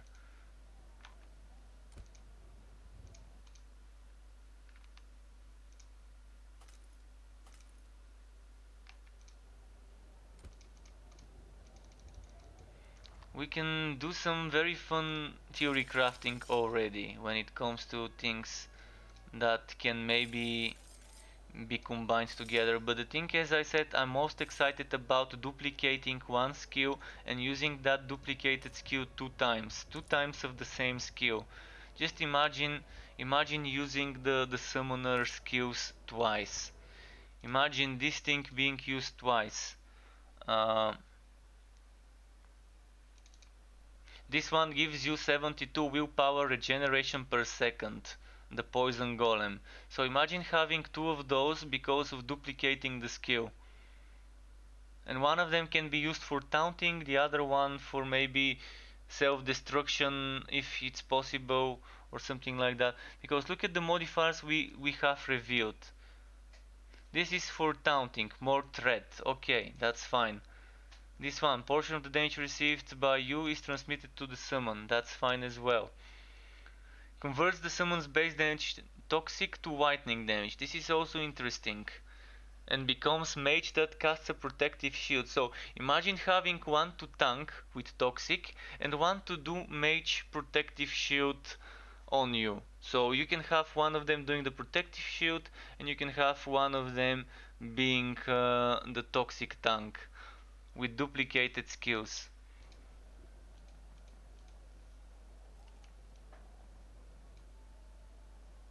I think the launch probably would be during the day. I'm actually hoping during the day because I can't I can't talk past 1 in the morning. Past 12:30, 12:40, 1 in the morning, my time I can't talk. And that's normally I stop streaming normally around that time. So I'm hoping somewhere around lunchtime, noon, they would launch. And why? Because that means we're gonna have people to support us. If something happens, if the servers get overloaded, we need people to be on there. We need the staff, we need Wolcen's team to be there, on point.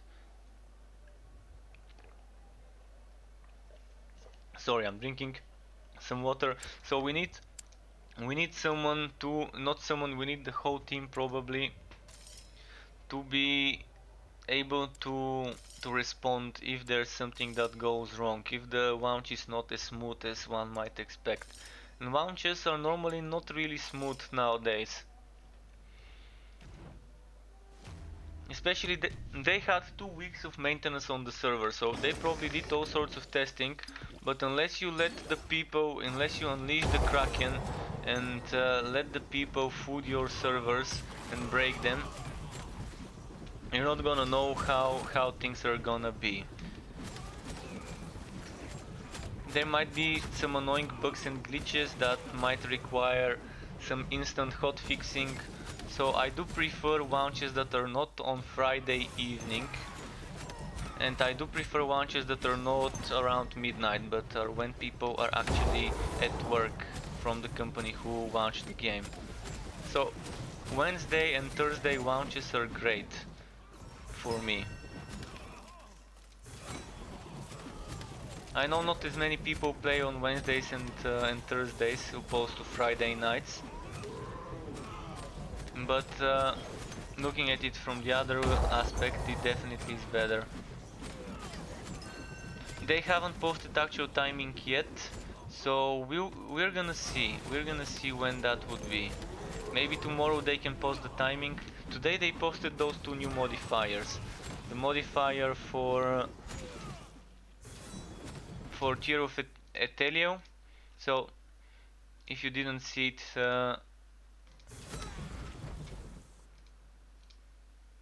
this is one of the modifiers posted today. The other one is the one that I showed you with the bow. Being able to make, instead of one single piece of ice falling, a lot of small pieces of ice. Or you can modify the skill for fire, that would be a lot of pieces of fire, mini fireballs falling. And this is the other one that got released today as a modifier. So those two things are the new things for today. And that's the only thing we got today as news or updates or anything like that from the developers.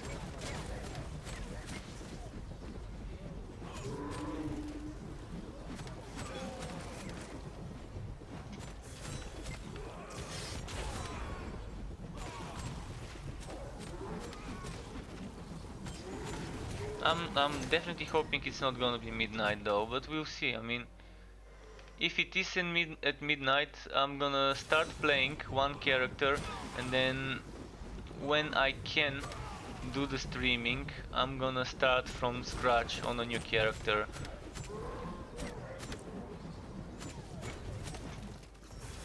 In the morning, something like that. We'll see how it is though. Or if it is at midnight on the 13th, I could start playing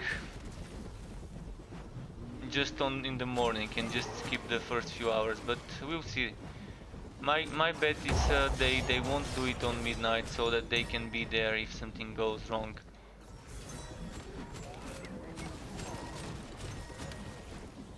It's very hard to say though. You never know. You never know.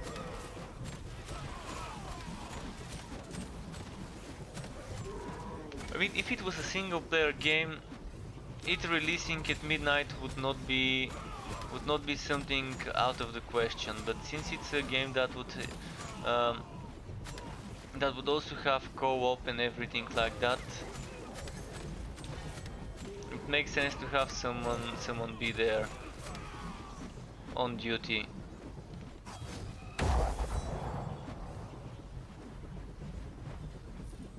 Right, we gotta do this one to get the boss to spawn.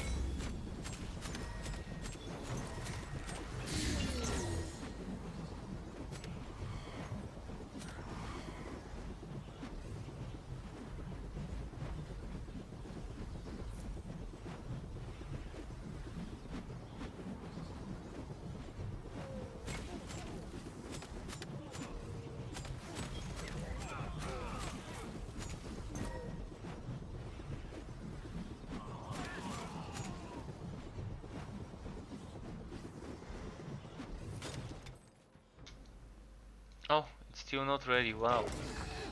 This boss.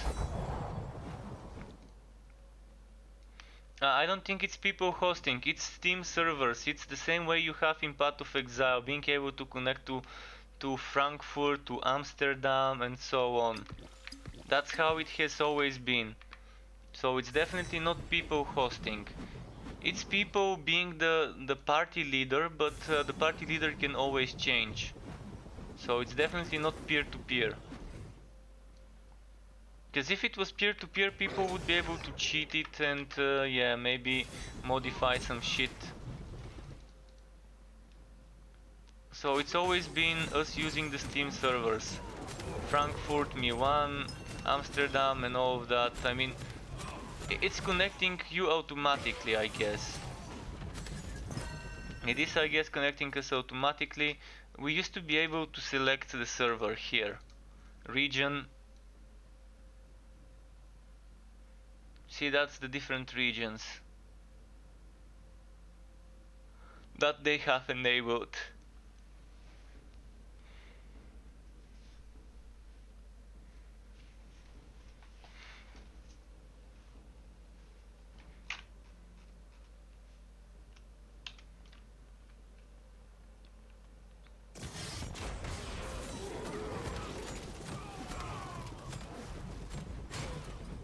And I used to mostly get connected to EU Frankfurt. I'm from Eastern Europe, so seems legit. Alright, the boss is ready now. Let's go get it.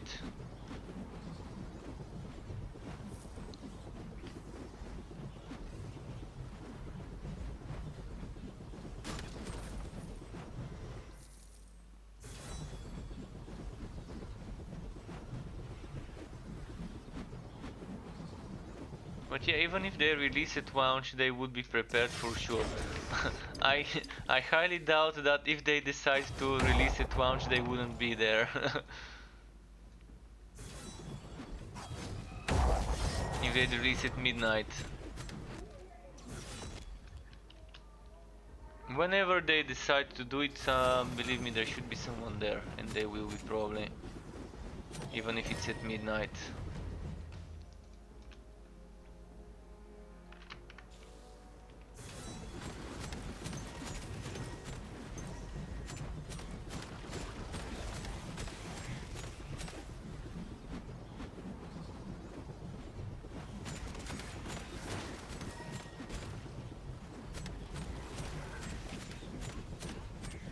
But yeah, most people at the moment, most people I talked to were guessing, like me, that it would be somewhere around noon time or whatever. Like Central European time around noon. But that's just guesses. Until it's confirmed, we can't know really.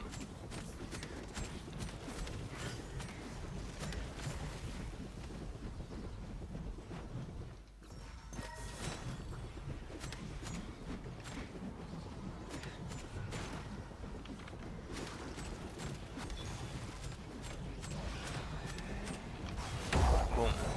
I'm loving putting those guys falling sideways with my warpath.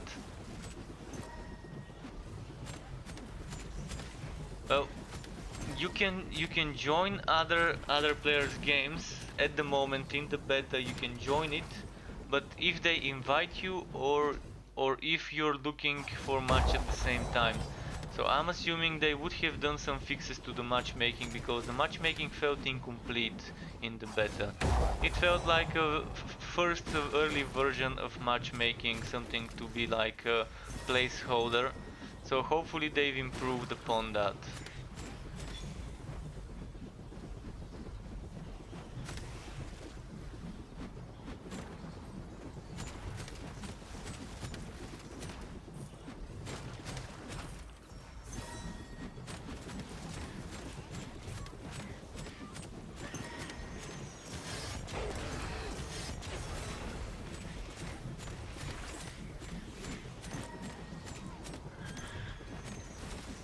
But the game is definitely accumulating a lot of hype. I've been seeing more and more people interested in this game over the past few days.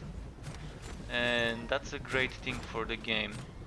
Great thing for the community to have so many people giving it a go and trying it or being interested in it and wondering whether it's worth their time, whether it's worth testing and checking out.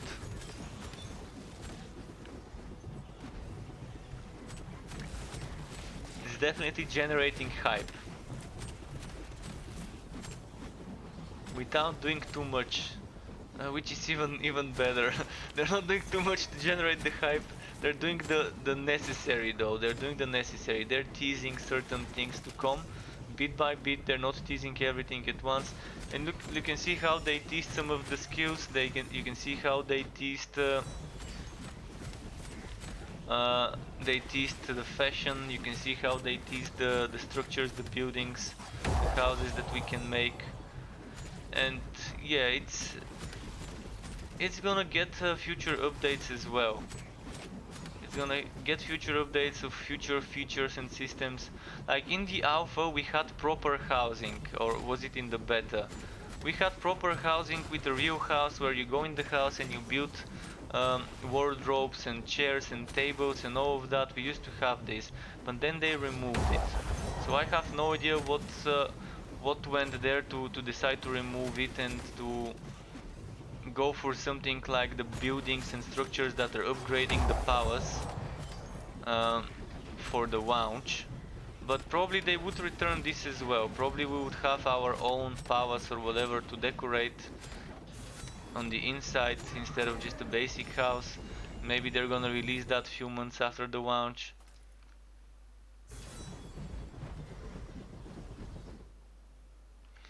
Oh, but dude, this is not my damage. Max Pain, my damage goes all the way to 19,000 when I use damage gear.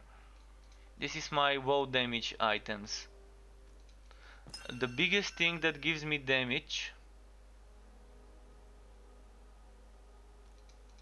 would be my helmet. This one, my helmet. 8% damage per 100 unspent rage points.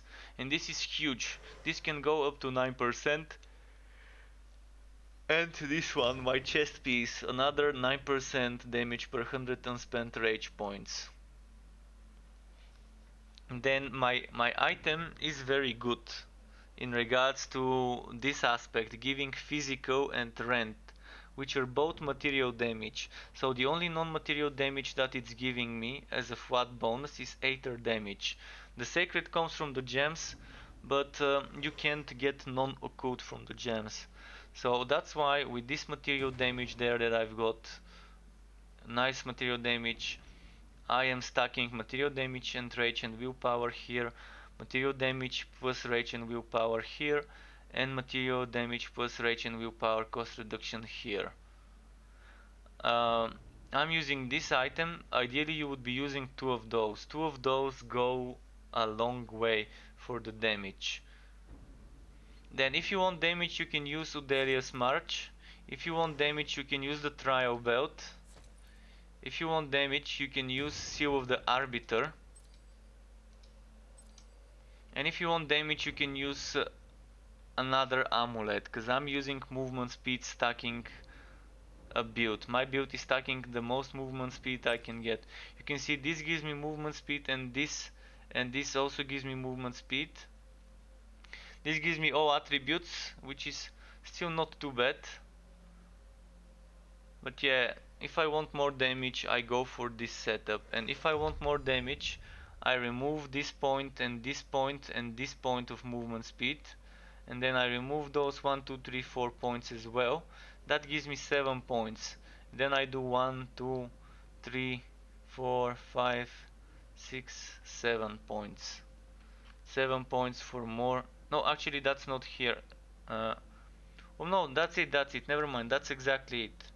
This melee damage, this crit chance and attack, and all the way to here, and you keep those points. So it's a small rework to get it to do more damage. I can show you now what I mean by doing more damage with just those items. I'm slow, but I'm gonna be doing few more thousand damage. And that's without changing my passives. Without changing the passives, it's gonna be doing more damage.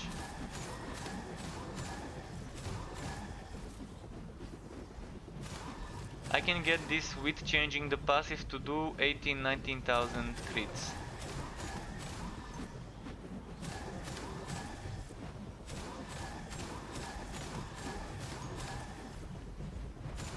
But it's much slower.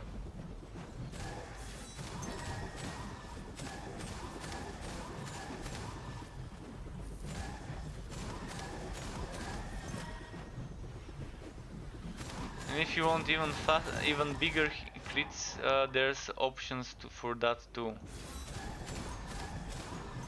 There's ways to squeeze even more out of it.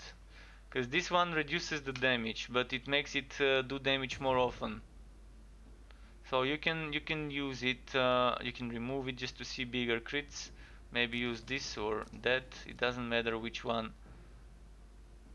I can try and use this just to show you for a moment.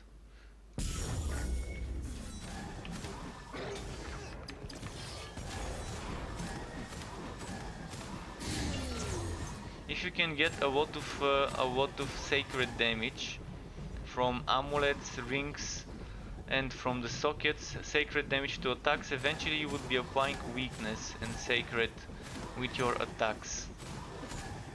And that's gonna be great. Because then you're gonna be making them take more damage. And if you don't have the armor for 9% damage based on rage, on spent rage, you can get the armor that gives you attack supply weakness and transfers your force shield into HP. That would be a great combo as well. See, even now I'm doing 18 point something thousand without maximizing my damage from the passives. But I have great gear for this specific setup.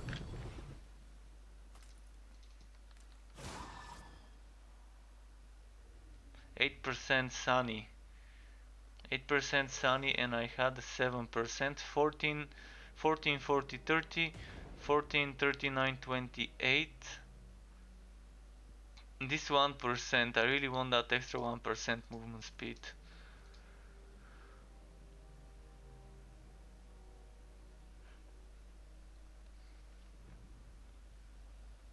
I don't need that, I've got 3 better ones already of this. So yeah, this is the more damage oriented setup of that build.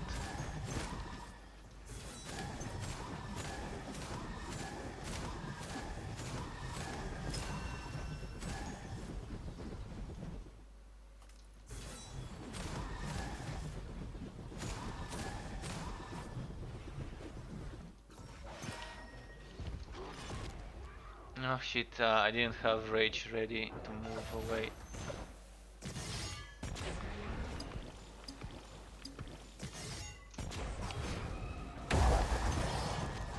Shit, again, it's not ready to move out of the way on. Fuck. Alright, let's go back for the movement speed setup. Not a big fan of not being fast.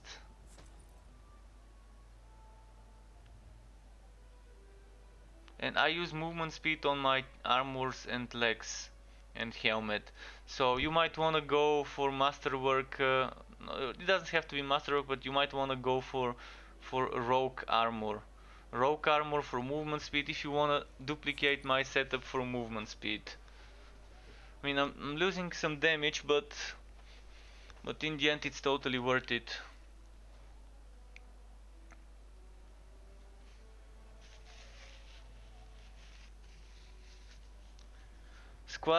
Squad, currently there is no method to upgrade gems. Currently the gems are limited, but there would be more things to do with gems when the game launches.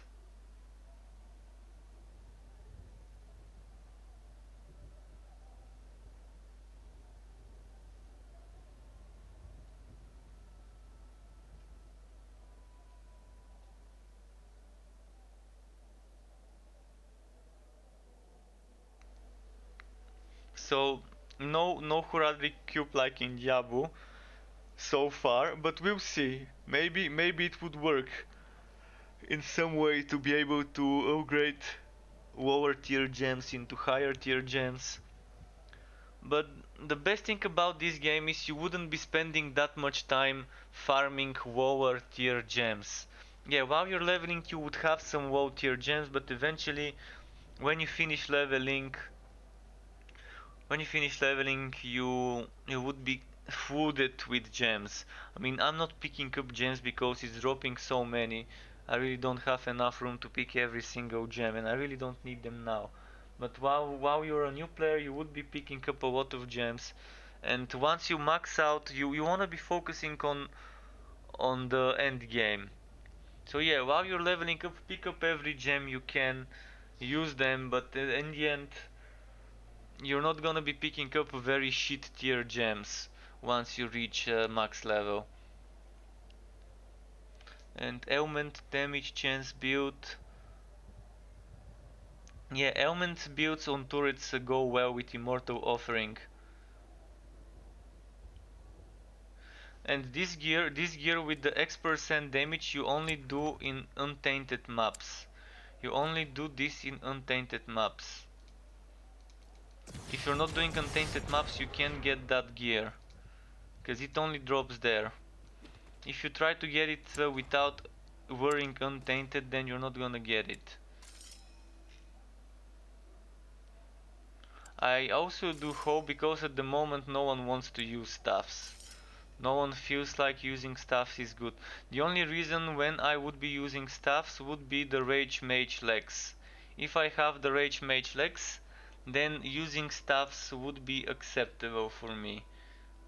But otherwise I wouldn't, because I'm losing possible sockets on the offhand, or bonuses from a unique offhand, or I'm losing some extra flat damage bonuses. Yes, a staff would give me good flat damage bonuses to spells, but if I have an offhand with damage bonuses to spells and something else, I can stack a lot more crit chance and a lot more crit damage and things like that. Staffs do seem very underpowered at the moment. So yeah, if you wanna be farming with X% damage per unspent rage, you need to do this. Wear untainted enemies. I'm not gonna wear them now because I wanna do some 6 maps in a row pushing.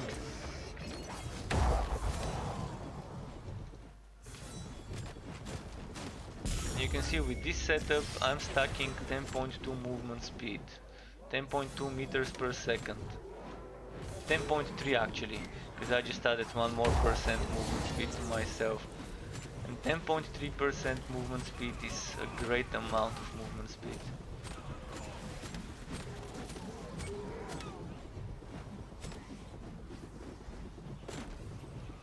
You can see here. Oh, those don't stop coming. From where?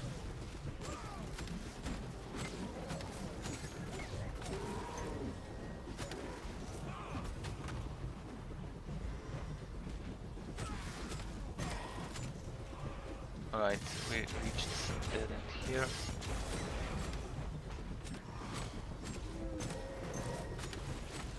My favorite biome in the game, by the way, these forest-like areas.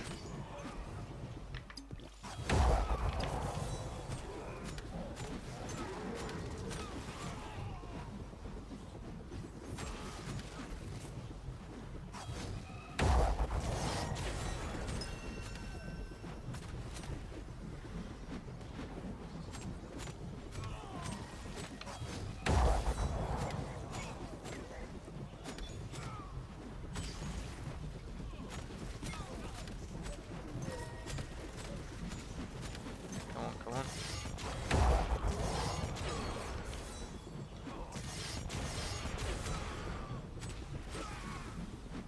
What's here?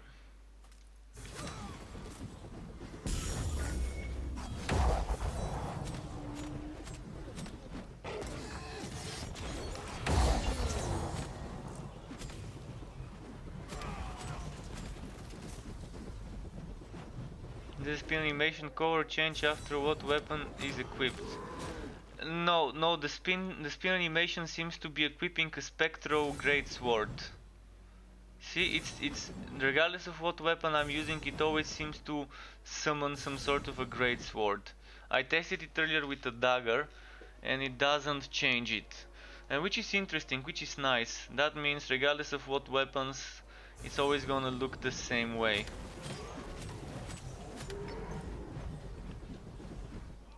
The color does change though. It's not the weapon that changes the color, it's the modifier. You can see this one becomes a more blue because it's ice.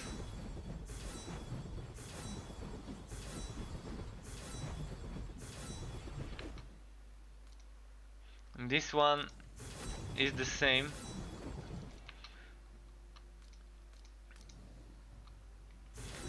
It's the same, but it's bigger.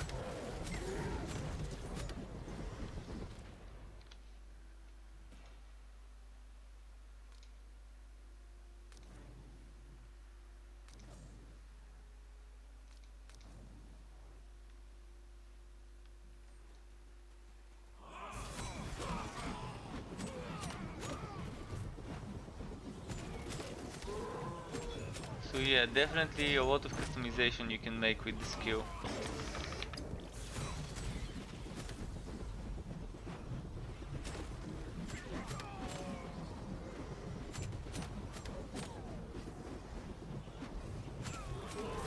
And there's a lot of things I wanna try for this build. I wanna try making this super tanky spin to win setup. And it would be possible on launch with all the new additional skill points. It will be very fun to try.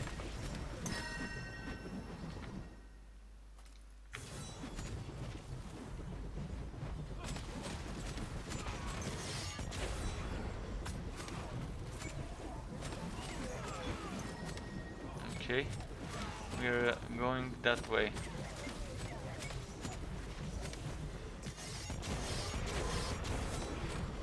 If you want, I can show you the tank I was testing today.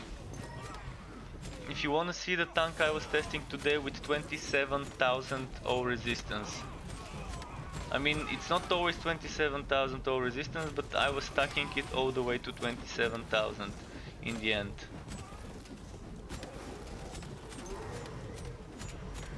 It was some weird tank setup indeed.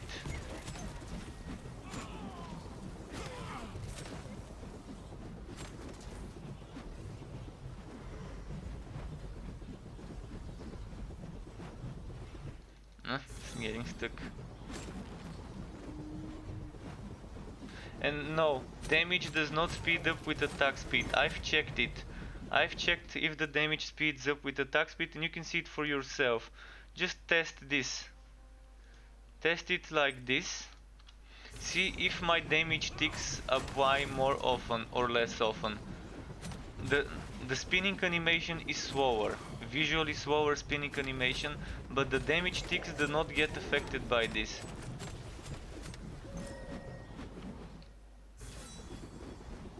Check this. Tuk, tuk, tuk, tuk, tuk, tuk, tuk. And now let's go for something faster.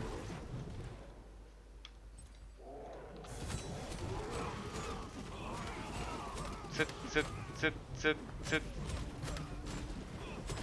I need a bulky enemy that would not get killed immediately. Some of my viewers were telling me that this is how it works, and I decided to test it for myself, because at first I couldn't believe it. At first I thought, okay, if I spin faster I should be applying the ticks faster. And then we tested it and we couldn't really tell a difference.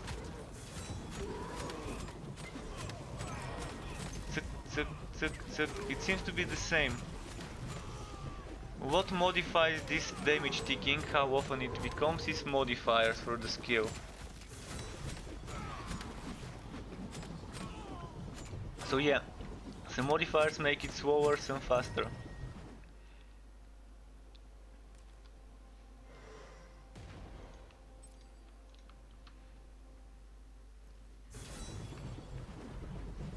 Tank I played with melee.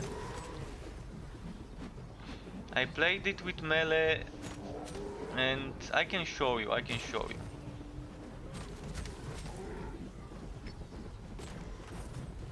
It's very important to pick up health globes with this build, because health globes would give you, on the tank build, health globes give you more resistances. And the more health globes you pick up, the more it grows. And at one point it just reaches ridiculously high numbers.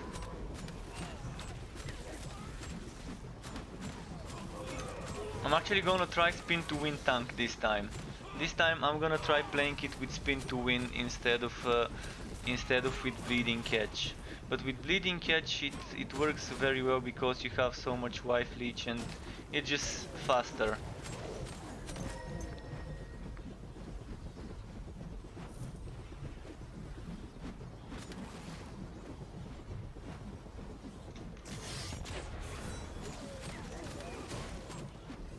But yeah, let's finish this map, kill the boss, and then I'm gonna show you the tank. And I played it with toughness. This time I'm gonna play it with ferocity. I'm not gonna put a single point into toughness, I'm gonna play it this time with ferocity, the tank setup.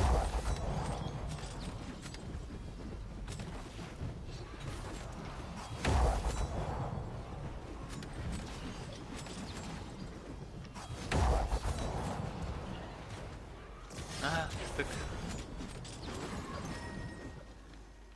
Oh shit, no rage, no rage.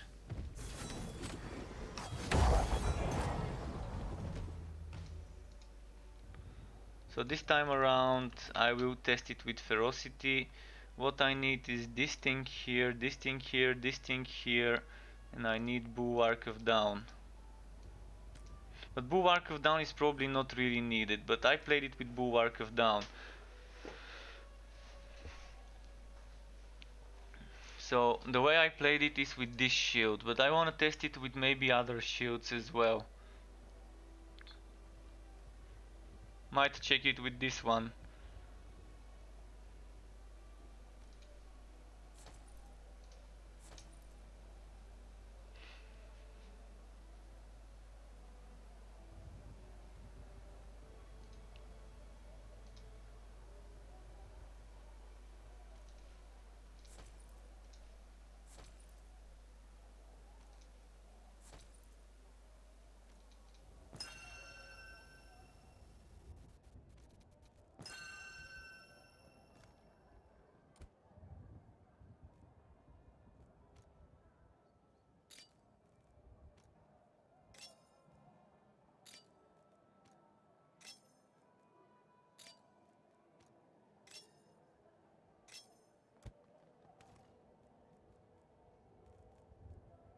Okay.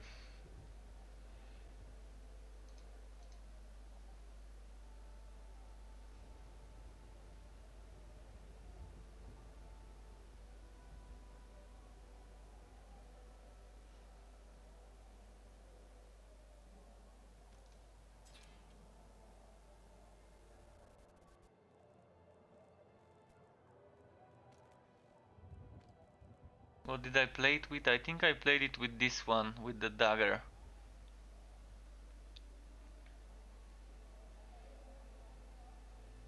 But I don't really need the dagger.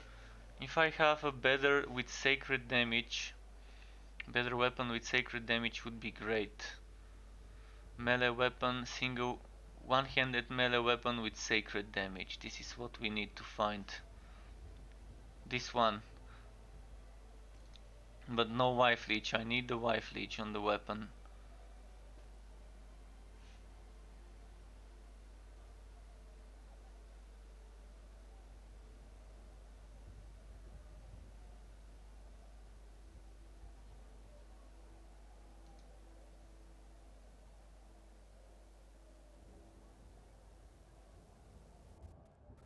Well, we're not gonna play it with sacred. That's how it's gonna be. No sacred.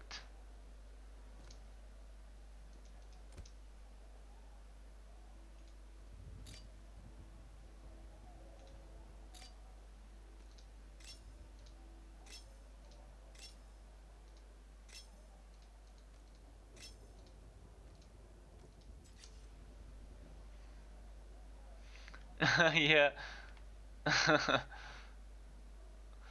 Interesting collection, yeah. So we're doing this. You're doing this. And doing this.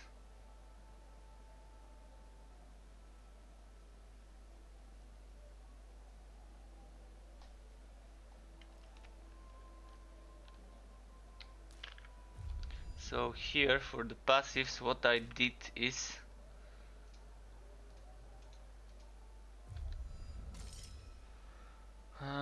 let me remember what I did.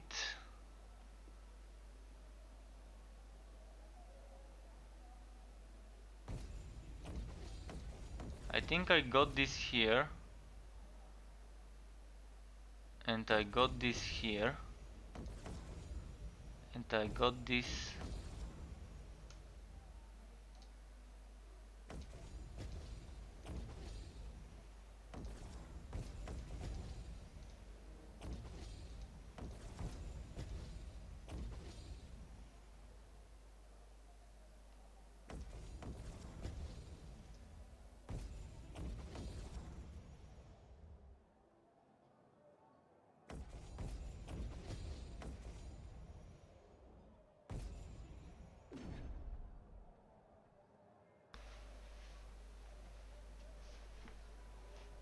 No, that's not it. That's not it.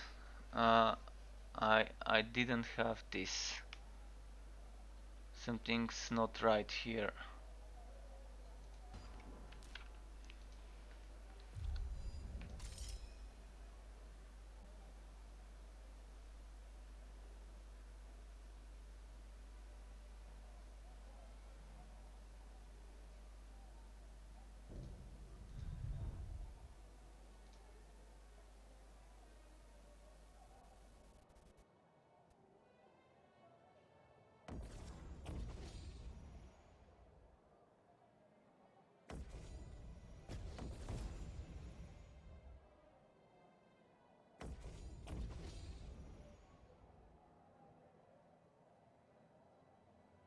I'm not sure whether I had this one and those.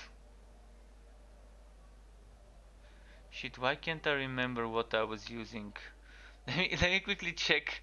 Let me quickly check the recording. I'm gonna check the recording of me when I was playing it today just to see what I had back then.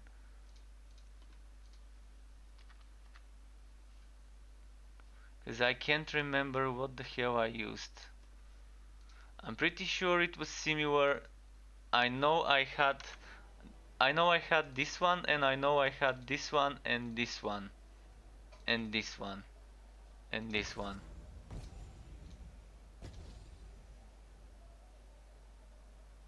And I'm pretty sure I probably had this one here as well. So I think I had something like this, and then here I had something like this, here I had something like this, and I had Praetorian, which I really didn't, Retaliator, which I didn't think I really needed.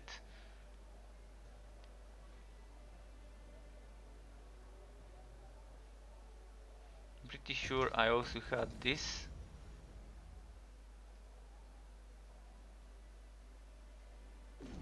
So let's see, in here, if I do this,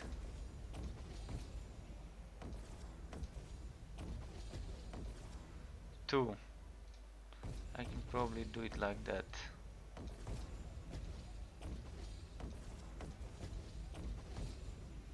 So I can do it like this as well.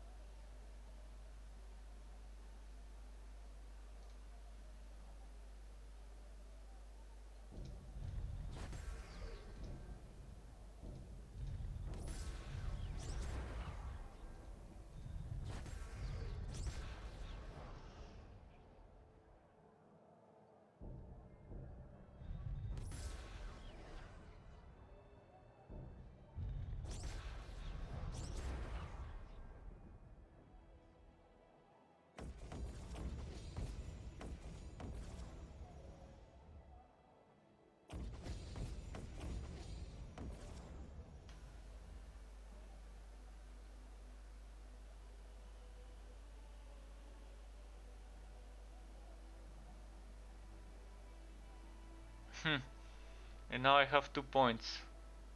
2 more points.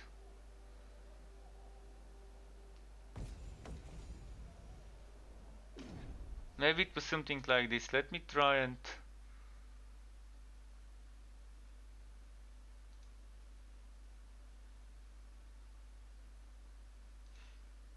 So it's around the last recording of today when I was playing this.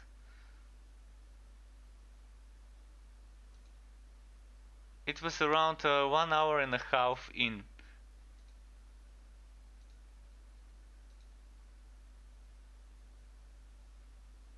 One hour and a half in of my recording, my first part of today's streaming.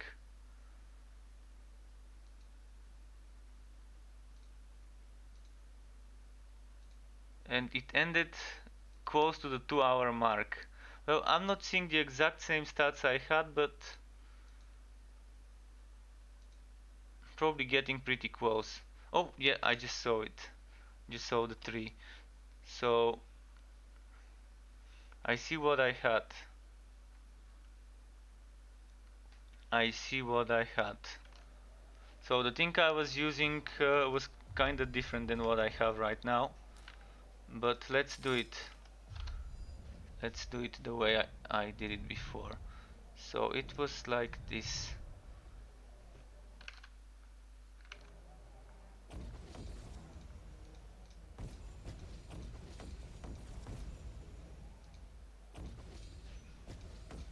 I'm not gonna do it exactly as it was, because I'm not gonna take Retaliator. But Retaliator probably needs to be taken, because why not?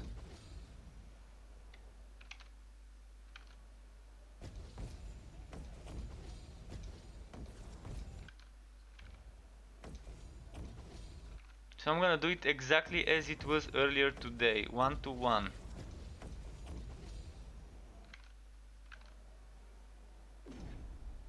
What am I missing? 2 points, 2 points.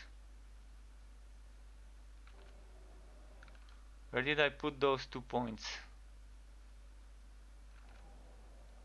So those two, those two, those two, this over here, this over here.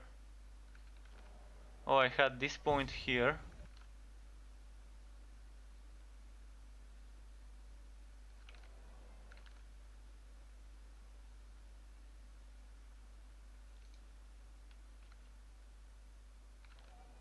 Oh, and I had this point here. This is what I had before. And I think I'm only missing something in the gear.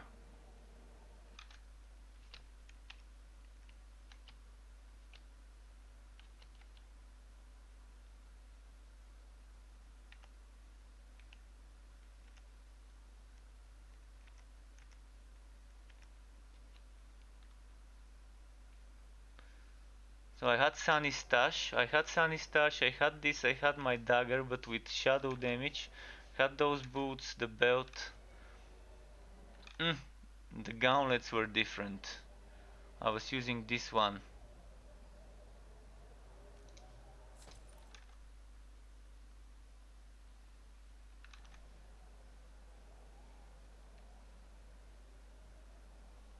And the weirdest thing is, look at my block efficiency. 18%. It shouldn't be 18%. See, even with, regardless whether it's with or without the shield, my block efficiency is 18% with this shield. With this shield, my block efficiency is 24. And it shouldn't be, because without a shield I have 18. With this shield, 30. So why is it so buggy? That's supposed to give me 25% block efficiency, but it doesn't. That's supposed to give me 15, but it doesn't. That's supposed to give me 20, but it doesn't.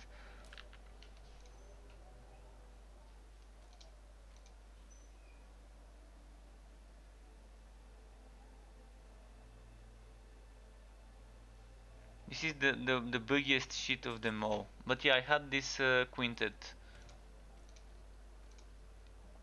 I'm gonna keep the other shields just to check how it works with them. If I don't use the quintet. Alright, let's do it. I was using bleeding catch, by the way. I was using bleeding catch today.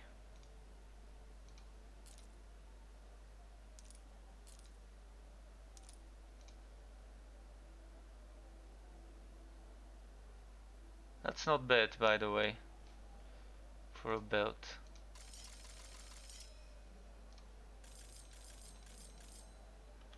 So I've intentionally kept some of those things.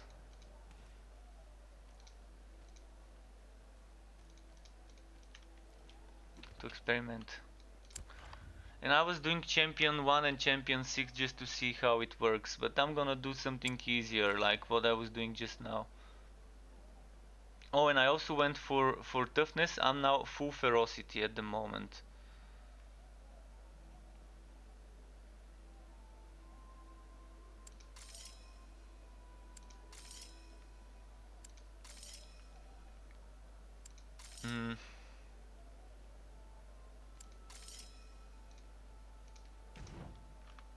So with full ferocity at the moment. Very low crit chance, as you can see. That's thanks to the retaliator. And this attack, okay, this attack needs to change.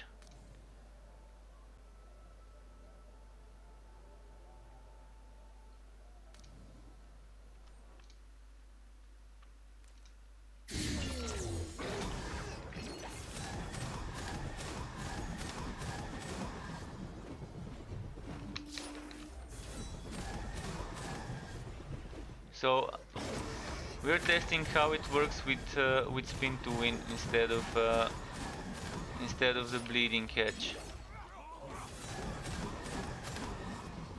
And look at my resistances, they keep growing.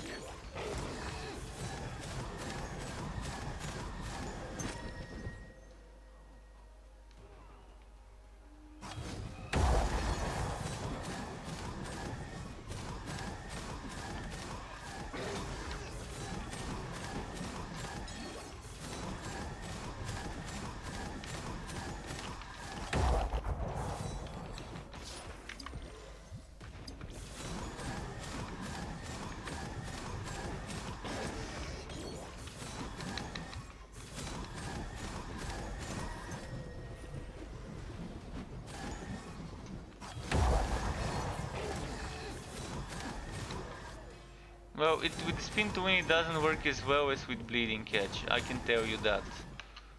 I'm gonna quickly show you, not just tell you.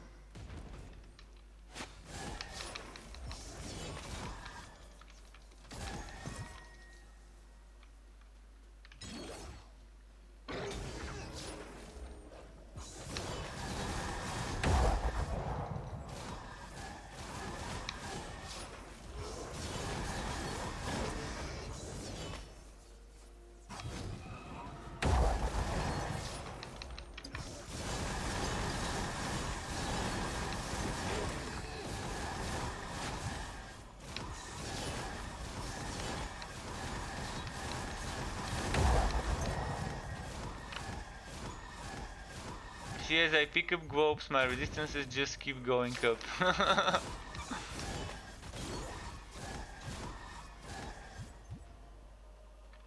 And at one point on the boss fight I had 27,000 all resistances because they kept dropping globes and I kept picking them up. It was only difficult at the first few tries on the bosses because I didn't have any resists back then. Okay, Makos. And yeah, great potential indeed.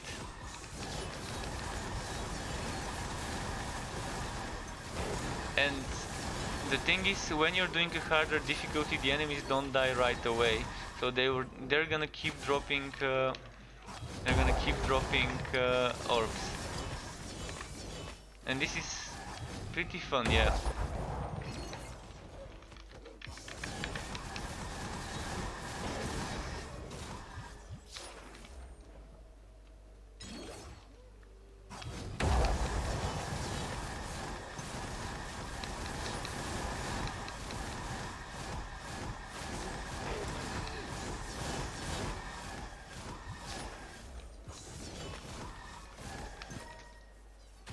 And that's how I got today 27,000 resists.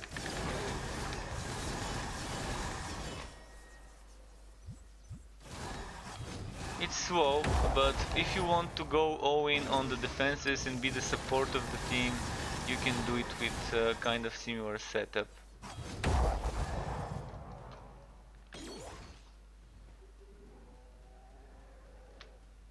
And we're gonna have one more skill. When the game launches, there's gonna be one more skill slot. You can add Juggernaut maybe on that skill slot.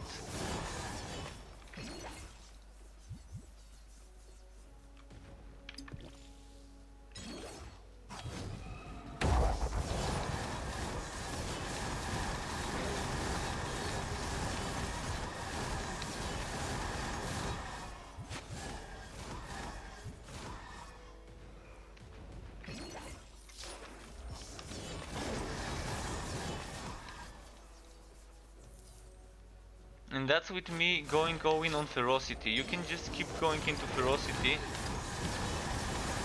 And if you don't go into Ferocity, then you're gonna be fine.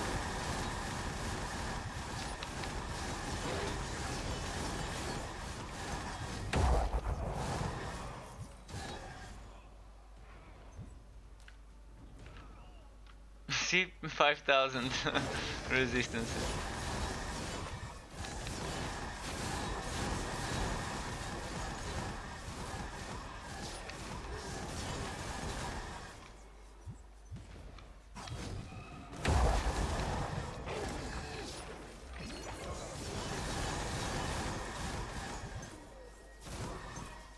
$9,900.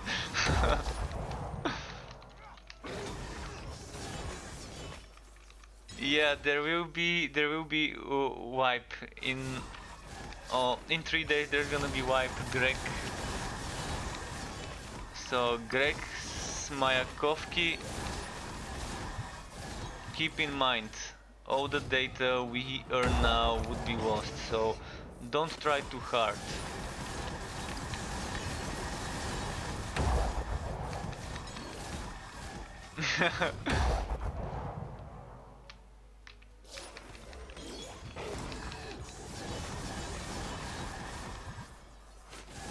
No worries, you're welcome.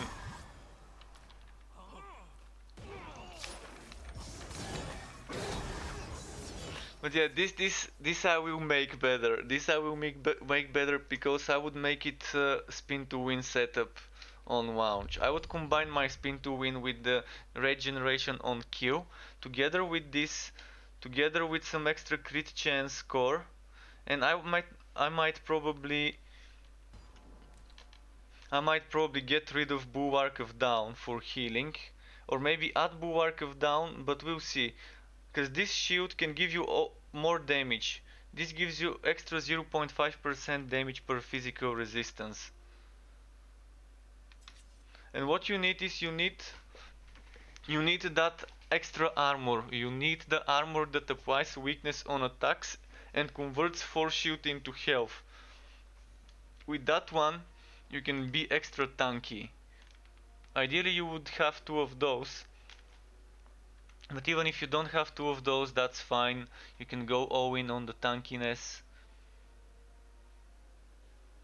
Those rings are definitely not the best rings.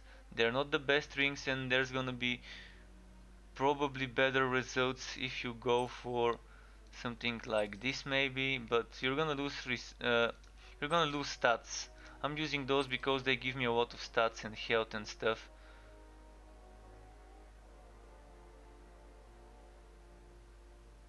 So you can min-max the jewels, you can get more sockets here, two more sockets here. You can get cooldown reduction, which is very important. You need good cooldown reduction for this build. So here you can get cooldown reduction, here you can get extra cooldown reduction. I already have some here, and that's fine. But this one doesn't have damage, not damage. They don't have the transfer time reduction, so the transfer time reduction is important, I guess. I think it's gonna be good to add an extra spell to the build. But let's see now, without Bulwark of Down, what can I add? Without Bulwark of Down, I can add this, or maybe this.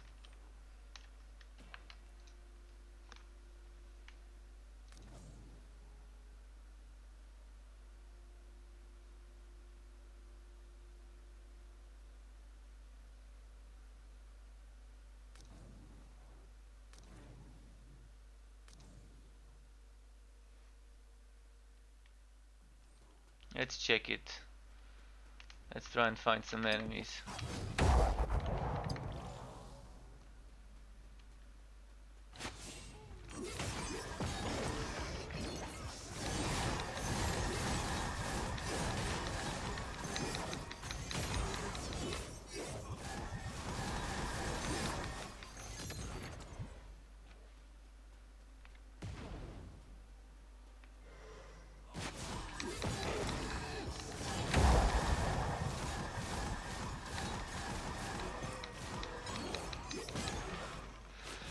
Drak, I'm not sure what you mean. It's not barbarian for sure, but I can make it with spin to win if you want. I mean, I could have whirlwind. Yeah, we can make it with whirlwind.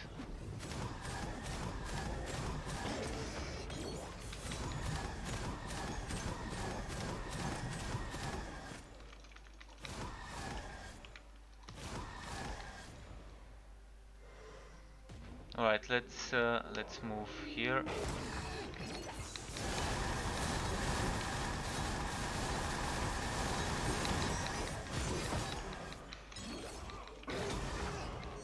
But yeah, this is just demonstration of the potential of this build. And as I said today, I got it to 27,000, and I could have gone even more if I kept picking up globes. It could have gone even higher and higher, but I just killed the bosses and I just stopped.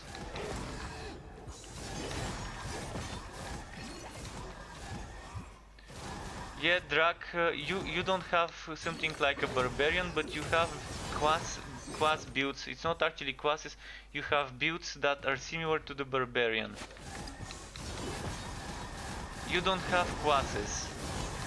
So this character can be mage, it can be warrior, it can be necromancer, it can be anything. You can respec it anytime. You don't have real classes in the game. You just have skills and anyone can use any skill. You can make it like a barbarian, you can make it like a healer, you can make it like many things. Whatever you want it to be, it can be for you.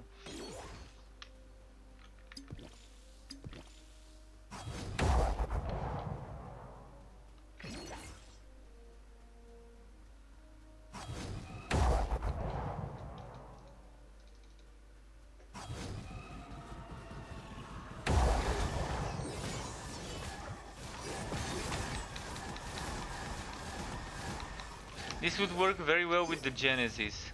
With the Genesis you would be able to tank two bosses without a problem.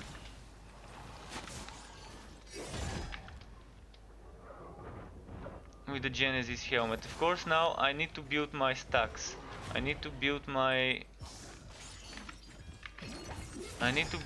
orbs. If I don't pick up the orbs on the fight of the boss, it's not gonna work. So ideally ideally you would reach the bosses when you have some resistances. I already lost mine, so that's probably not gonna work well.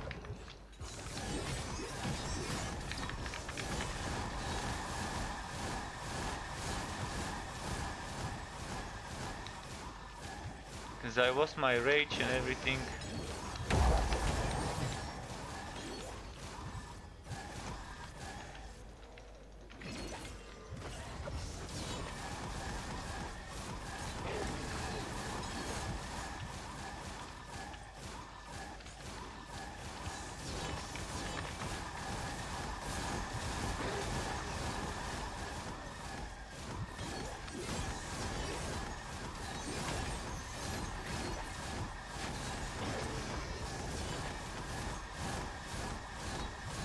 I think it works better when I have the spell though. It works better when I have the spell, because with the spell I can use willpower and that would give me rage.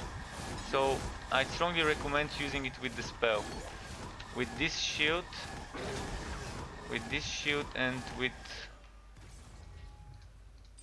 this spell.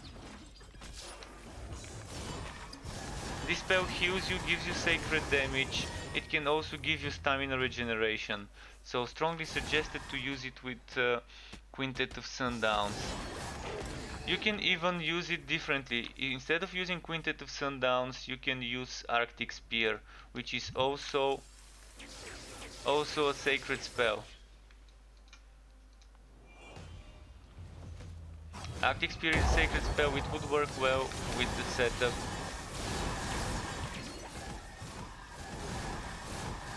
And there's gonna be more sacred spells. Just think of the possibilities of using this with the sacred spell that you're channeling, or using this with the sacred spell that is a beam coming from the sky. So that's the skills I'm talking about. One of them, this spell. This spell would be possible with this build to be used. And you can leave this spell on one place and let it be there. So the modifier for this skill, which is that is the skill. The modifiers that have been revealed, this is one modifier, this is another modifier, and that's the good modifier I'm talking about. Area of effect becomes static when cast. Can we recast to change location?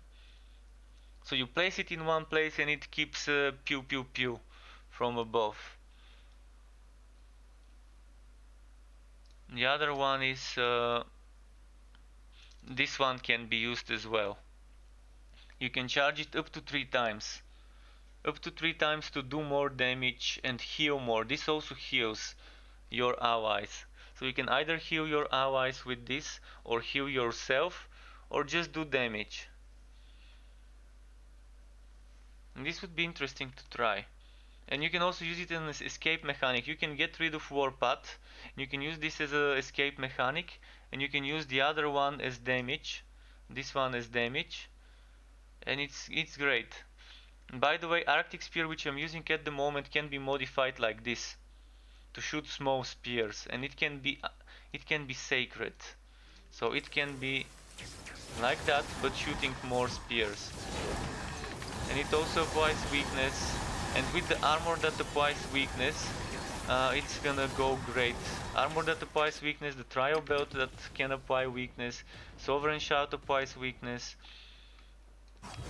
and Arctic Spear as well, and anything that does sacred damage. This can be the paladin setup. I can remove probably bleeding catch and make something else instead of it. You can also make it as an ailment tank. Ailment tank with bleeding catch, bleeding tracker's reach. There's a tracker's reach on with bleeding. Then there's gonna be a bleeding AoE that follows you around. This one, but for what? But for what? This thing. So this can follow you around and do bleeding. So this would be great. You can maybe play with Anvil's Woe with this setup. Anvil's Woe would be an amazing combo. Let's try it, by the way.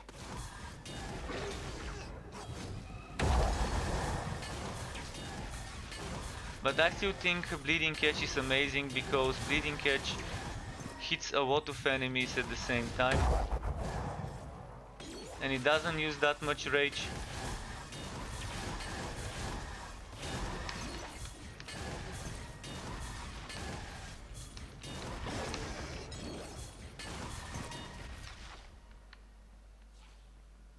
So this one actually gave me a lot of damage, by the way, as you saw.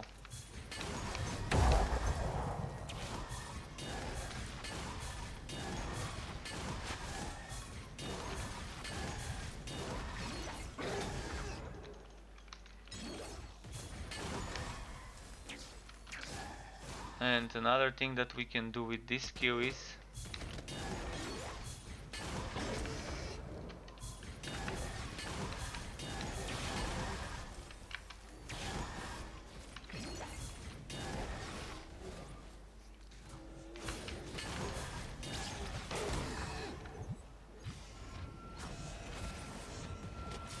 if you're a tank and you have good attack speed on this one,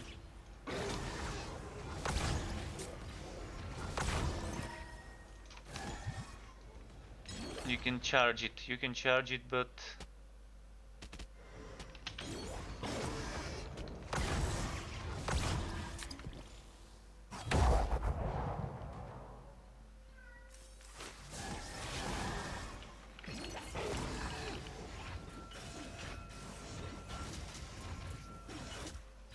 Shit, see? Crowd control immunity, I've tried it with a weapon with crowd control immunity and it didn't work. I could get knocked back. And I can never charge it fully. They just keep knocking you back. And I've tested it with a weapon that gives you supposedly crowd control immunity and it just never works. But yeah, I've tested a lot of things already.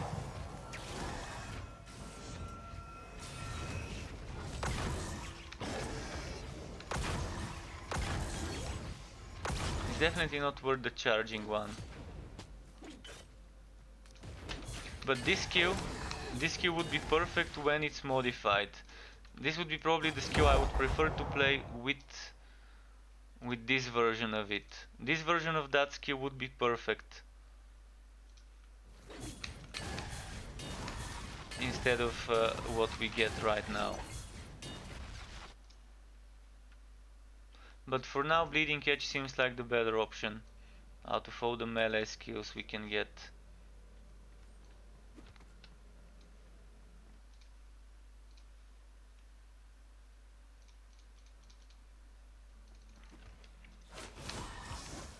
It's just too good AoE damage. Fast.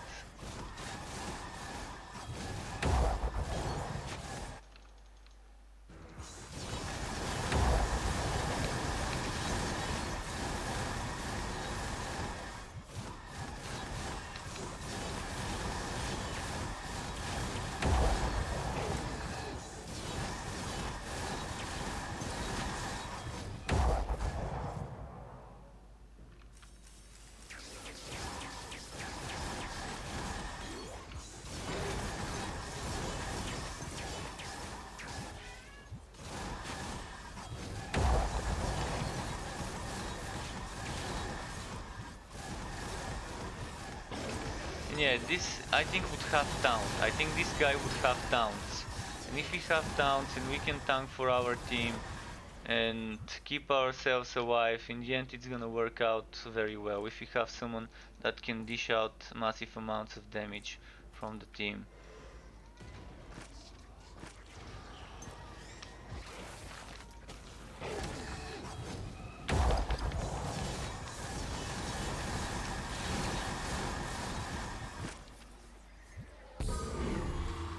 And the more resistance we get with this setup, the more damage we get as well.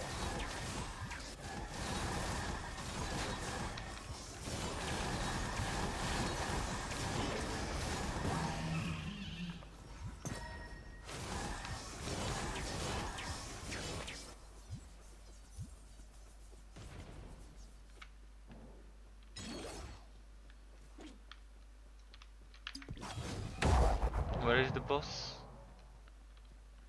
We haven't unlocked it yet, or I think it's maybe there.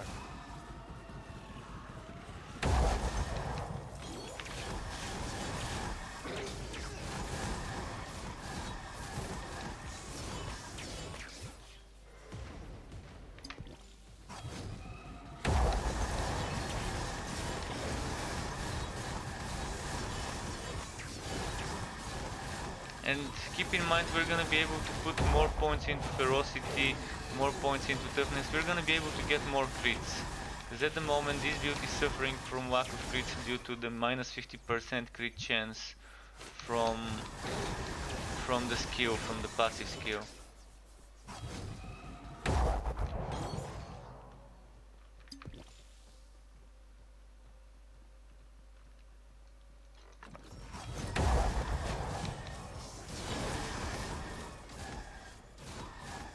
You can also make the axe go where you are.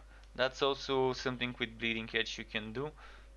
You can make it go where you are, depending how you wanna play. Whether you wanna hit and run, like leave the axe and run away.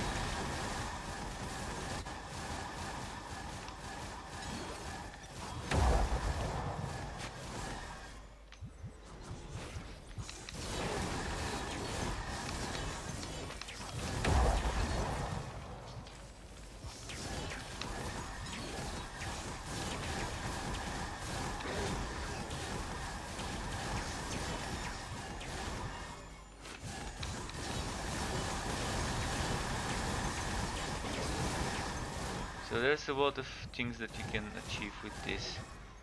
It's definitely not the damage dealer though. You wanna have someone doing the damage while you're probably not as good for Soul. For Soul, if you don't want speed, maybe it's gonna be fine. You can try and do even Champion 9, as long as you keep picking up the orbs and don't get hit even once. Because in Champion 1, even the basic Champion 9, even the basic enemies would one-shot you, unless you stack a lot of.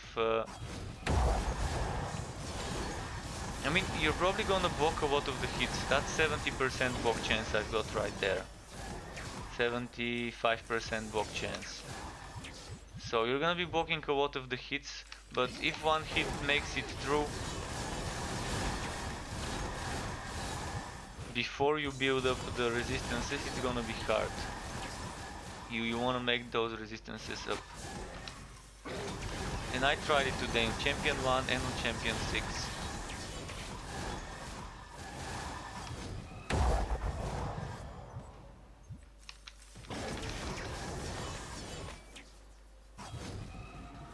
But there's a lot of potential for this build to grow and to improve.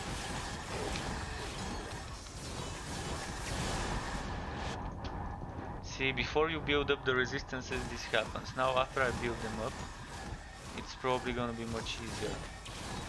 You haven't built up many, but you don't know that anyways.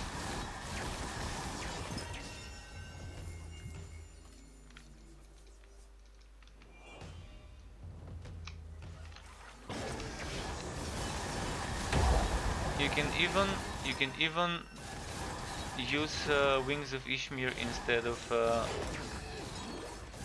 instead of Warpath. Something like this for more weakness stacks.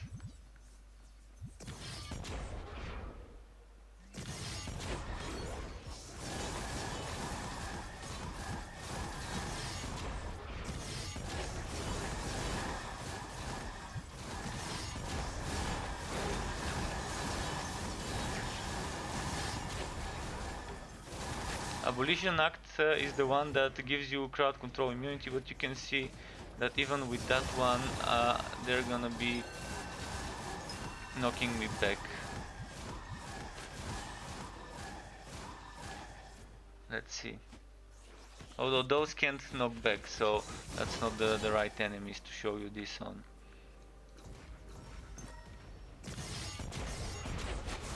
And this one with Immortal offering and more ailment builds and being able to apply more weakness stacks. Maximum stacks is currently 10. I can make it maximum stacks 20, and then I can apply 20 weakness stacks on an enemy, which would reduce the damage super much. So yeah, on launch I just know how many skill points I can put into this and make it so much better, even from the first two rings. The first two passive rings by itself with 90 skill points would make me super strong. I can only imagine how strong this guy can be with the new skills.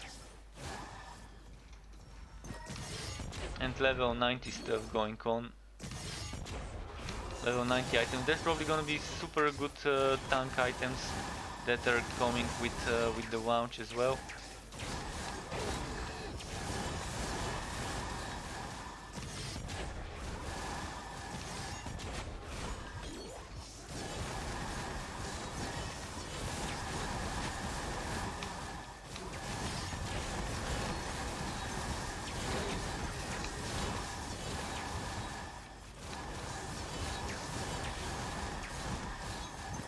The only thing I don't like is this sound from the trial belt, which hopefully would be gone. Hopefully it wouldn't make this sound when you apply that curse.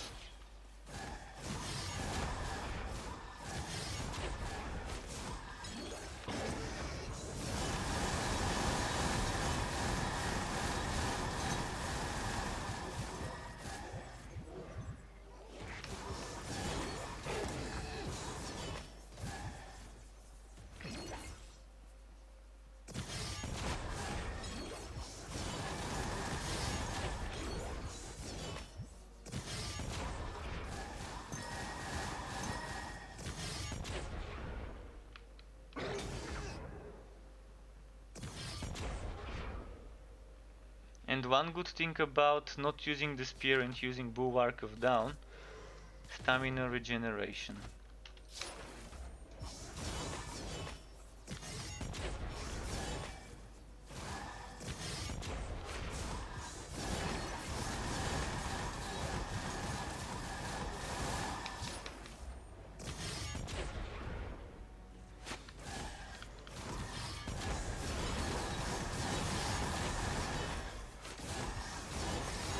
This is also gonna be able to do damage. Bulwark of Down will be able to do damage on launch with one of the modifiers, if you let it use that modifier.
Alright, let's keep moving.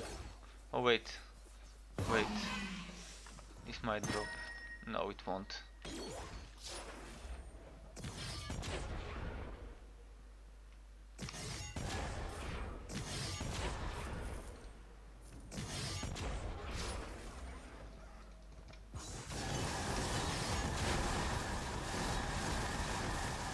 Okay, let's keep going.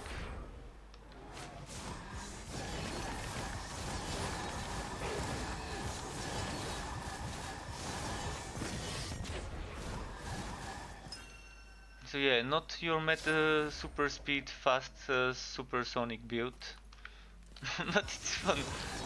It's fun and it has some decent potential behind it. Oh, and I found another sapphire for here. That's 8 to 12. Good. I'm gonna keep that in mind. Spells. Ooh, triple flat damage to spells. Together with spell casting speed, together with critical damage and good status ailment chance. For an ailment mage.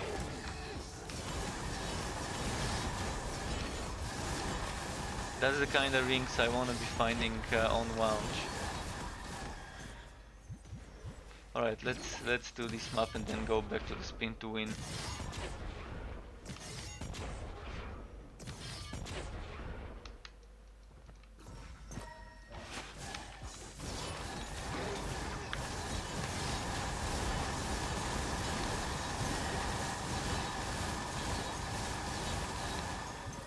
Alright, this guy got face tanked.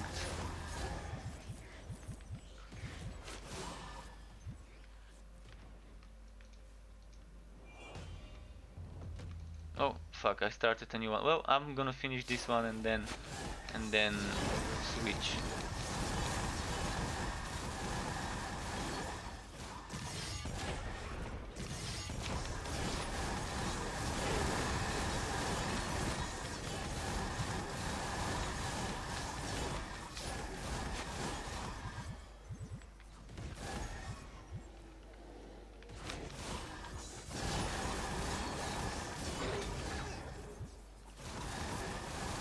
But yeah, how many resistances do we need to make sure that they work fine?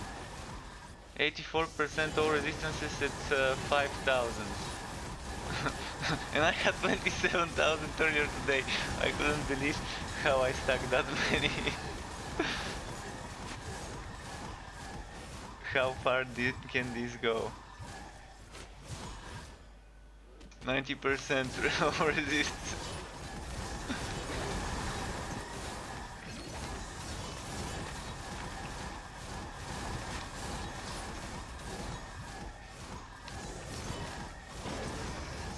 This would be so fun to play when I go deep into tanking on Wolcen. But that's gonna be probably not one of the first builds I'm gonna try. That's gonna be build number 4 or 5 I'm gonna be trying. After Necrus, spin to win variations, the Shadow Blade, the Rage Mage. But yeah, I have the Shadow Mage, the Rage Mage, the spin to win evolution, and what else? And the Necro is probably the 4 setups I wanna try first. This one might be number 5.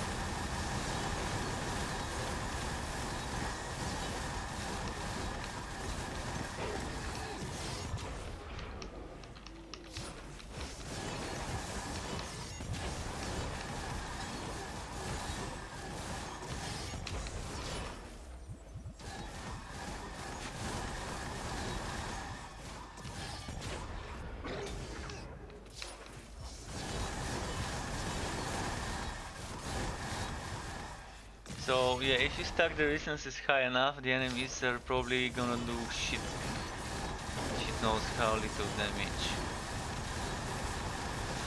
And I'm wondering whether this would work better with Smile of the Searing Sun as an armor, or whether it would work better with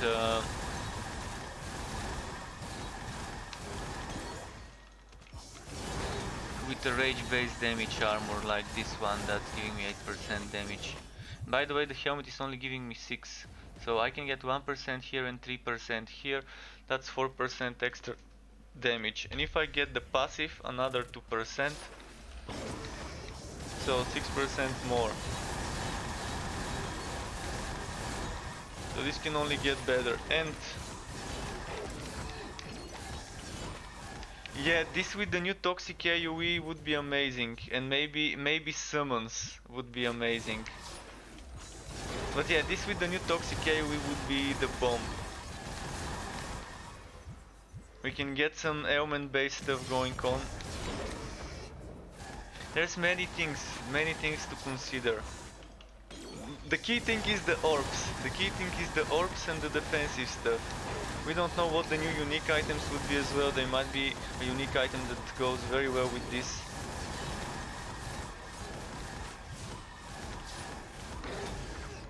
If there's an item that I can equip that allows me the use of toxic spells, it would be good. Or alternatively I can use the McFestern Eneract, and McFestern Eneract would allow me to boost my attacks with the last damage type used, and I can go for Residual Energy and Immortal Offering. If I have enough skill points, and I will on launch to put points into Residual Energy and Immortal Offering, I can use that poison spell, which would boost my attacks with poison and toxic.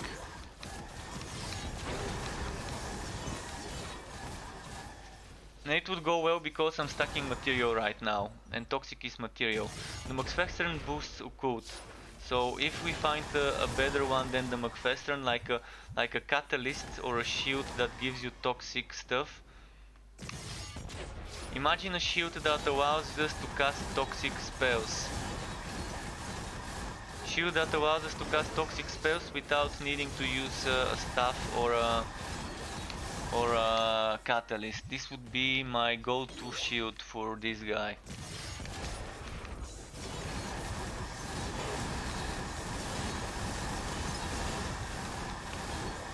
Because I can do beam as well. I can do the beam. I can do triple beam, triple annihilation beams with toxic. Just how cool would that be? To keep using willpower while using rage as well. So I can use rage and willpower. And then I can convert physical into toxic with here. This one converts 50% of physical into toxic. Gives me poison element damage, gives me poison stack duration, material damage. There's some HP here that would be very good. Stamina regeneration, dodge point, not bad. Another good thing would be this one to increase the material damage. So I can get rid of all the sacred I'm doing and just focus on material. That would also work well. This one is also very good for tanks, but with enough skill points you can get it. Without them you can't.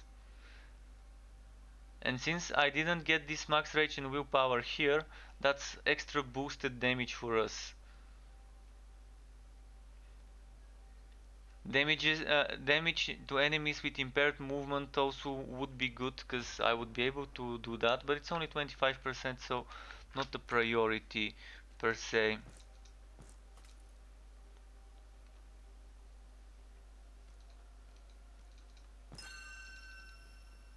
Let's find someone who can... some enemy that can knock me back. I wanna see with the abolition act whether it's still glitched. The big version of those enemies can knock me back. So if we find that guy, the bigger version of those, we can see if he's gonna be able to knock me back or not.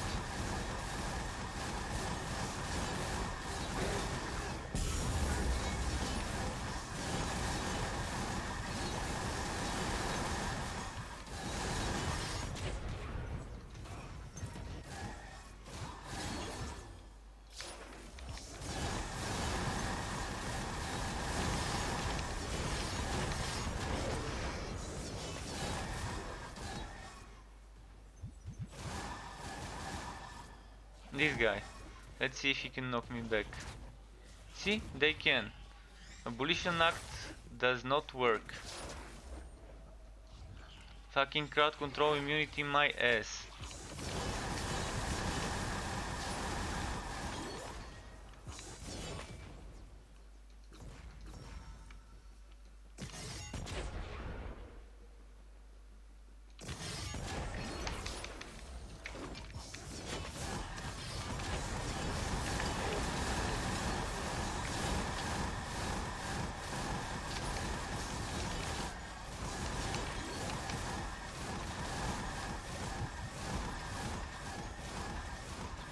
Ah.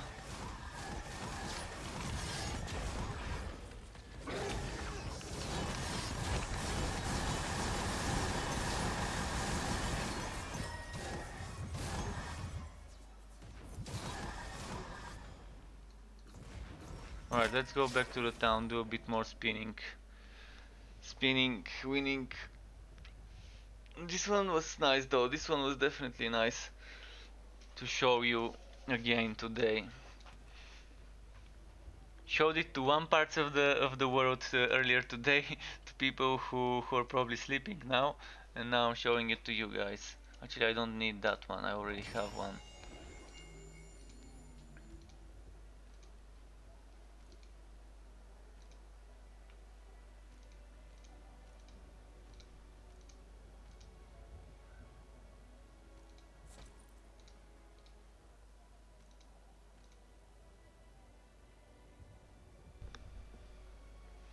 Wait, where were my shoulders? Oh yeah, those were my shoulders. And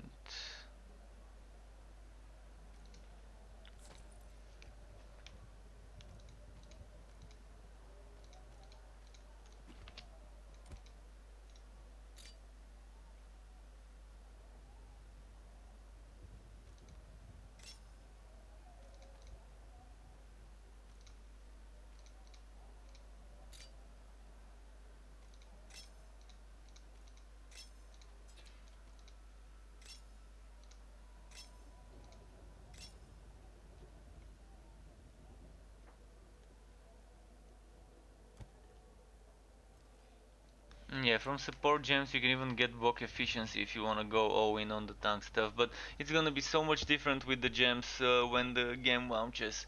Cause this wife leech would be, as I said, 5, 6, 7, 8, 9, 10 if the maximum gems are tier 6. So it is safe to assume that tier 6 would be probably the minimum maximum gem we can get would be tier 6. There's probably gonna be more than 6, but you can see that this is tier 3. Actually no, this is tier 2 gem. This is tier 4 gem. And there's two more that are either 4 and either 5 and 6 or something else, but those are definitely high tier gems in this picture here. High tier gems, so yeah, you can see this is tier 3 over here. And the 4 you can see here, that's how 4 looks like. So 3, 4, maybe 5, 6, or maybe 5 and this is 6. Or maybe we have all the way up to 9 and those are somewhere in between 4 and 9. We have to know that there's at least two more tiers of gems though, based on this image here.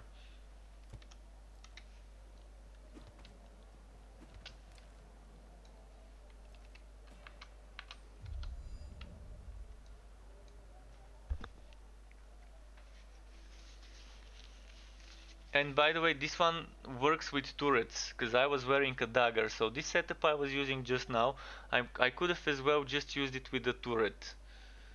Together with Bleeding Edge I could have used the turret, or I could have used only a turret without Bleeding Edge, it would have worked.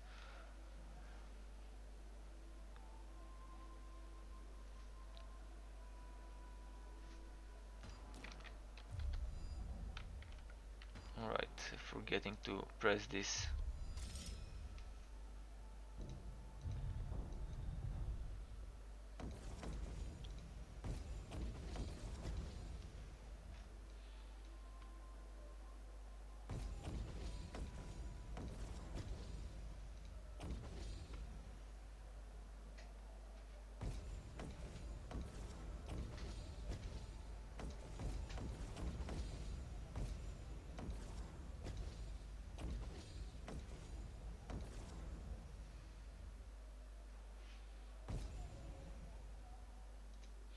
Agility, health and force shoot, and healing and health regeneration. Yeah, definitely better to go that way.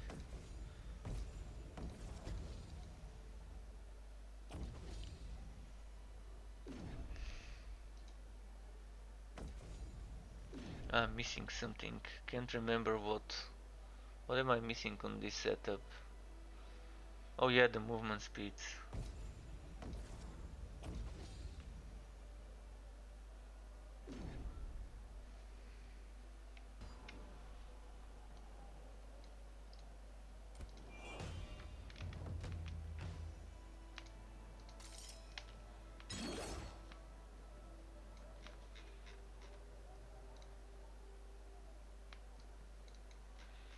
This horny helmet.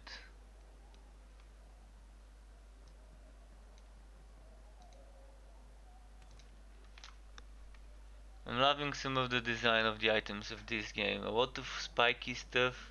I'm a big fan of spiky stuff. Horn spikes all over the place.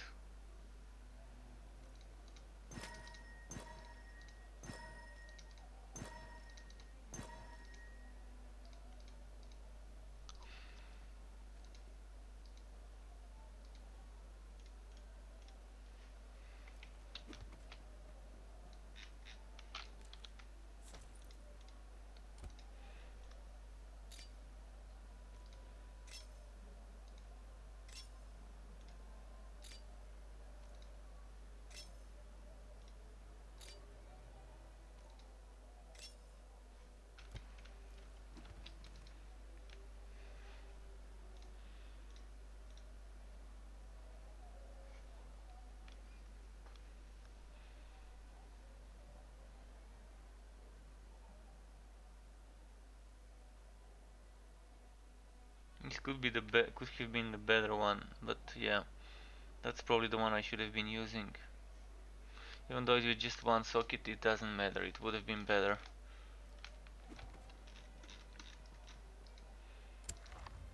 Okay, let's do one 6-map run more and see what time it ends up being after that.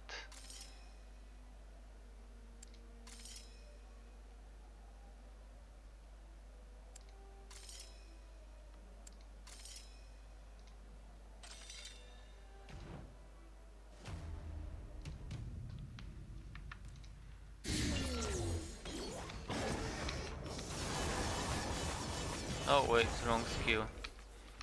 Wrong skill.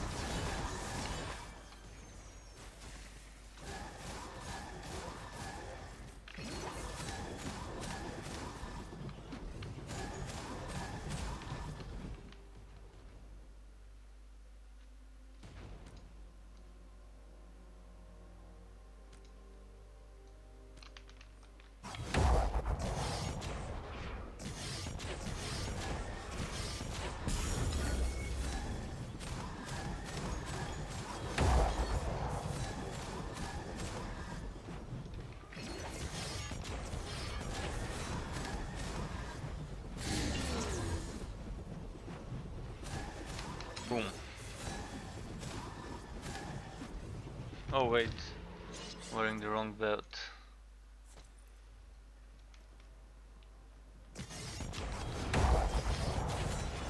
Wait, did I taint? Did I taint the enemies? I think I did. Yeah, I tainted the enemies.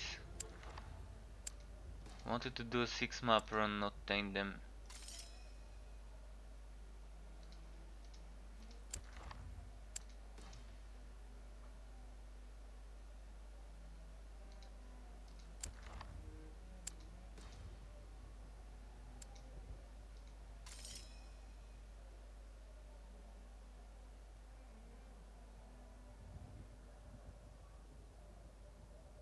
Let's take this.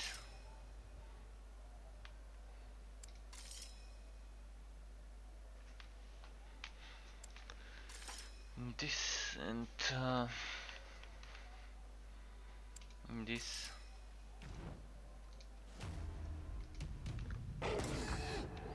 Okay, they should not be.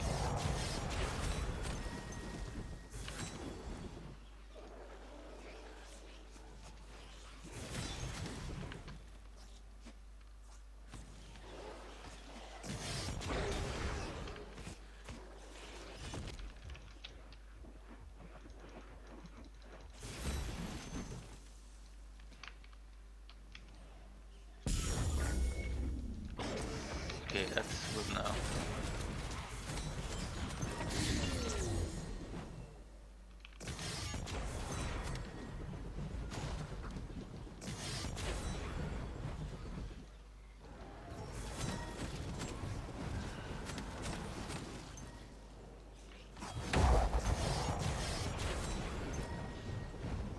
No.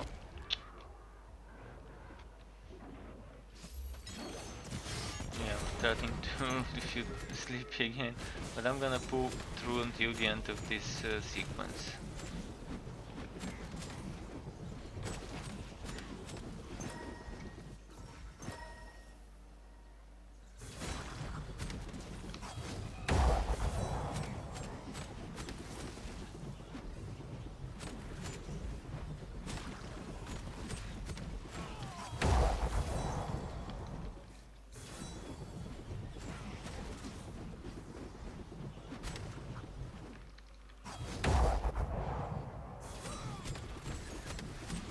Maybe not really. It's just this mini elite. It's not even an actual champion.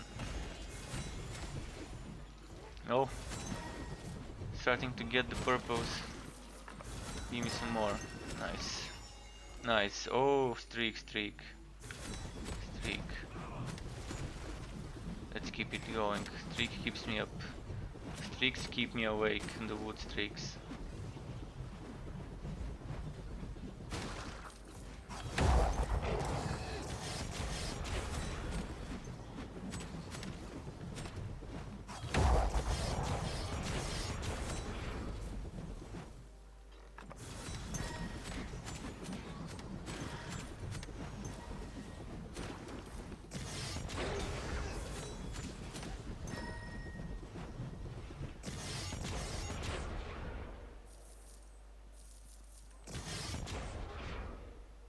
So, did I go there? Not yet.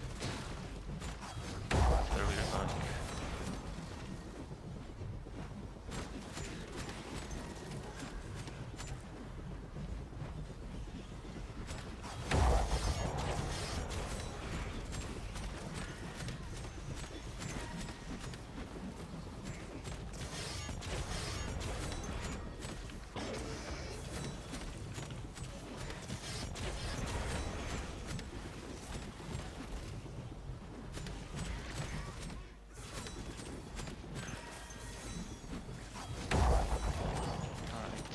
Go grab this while I'm killing the others. It's gonna be better. Grab this. Grab this. I keep getting stuck into some corners and he just keeps spinning in one place. Like this. Like, wow. Every few seconds. But this level is like that. A lot of things to get stuck into. A lot of things. I'm probably gonna push for 3 maps. Instead of 6, I'm gonna probably push for 3. Zap stick. Zap my stick.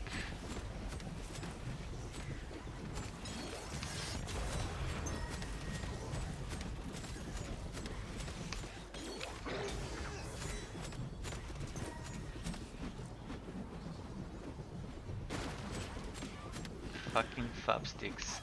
One of the worst items that can drop for you at the moment. I mean, there's probably a strong build for a zap stick somewhere in the beta, but I just can't see it. I can't see it happening. Crab stick and a Chronos Mail build. One of the worst items, those two unique stuffs.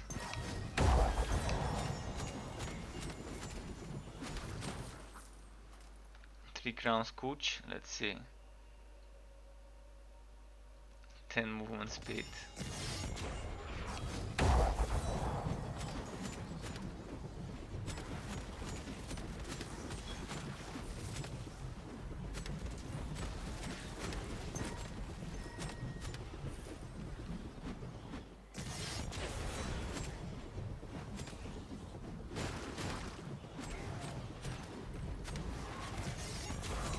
No, that was close. Oh, wait. Nothing good. Alright.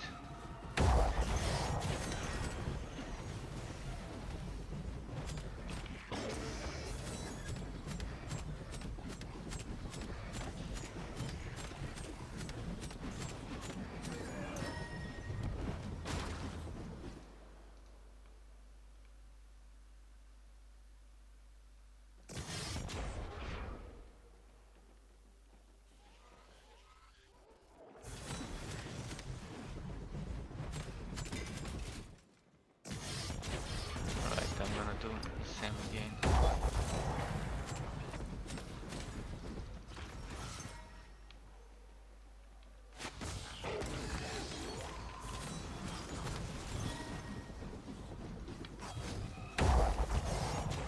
Oh no, not one of those. They're just annoying.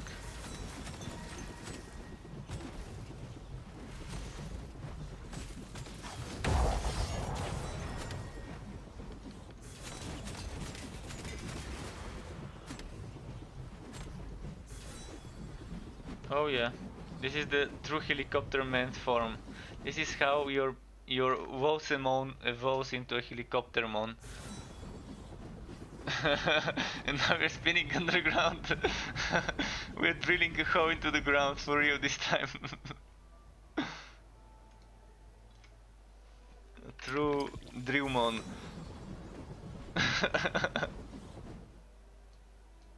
So you wanted me to drill a hole into the ground, that's how we do it.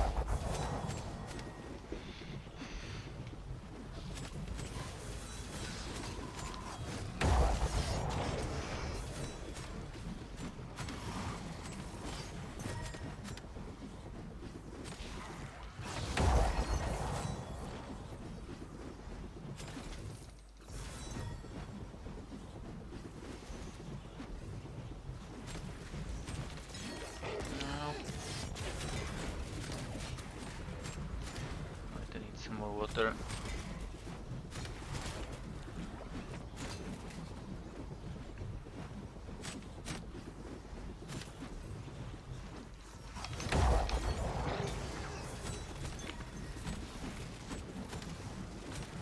Still couldn't click that body because of those little guys.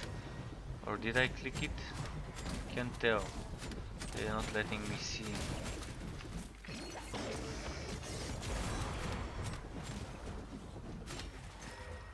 I think I've clicked it.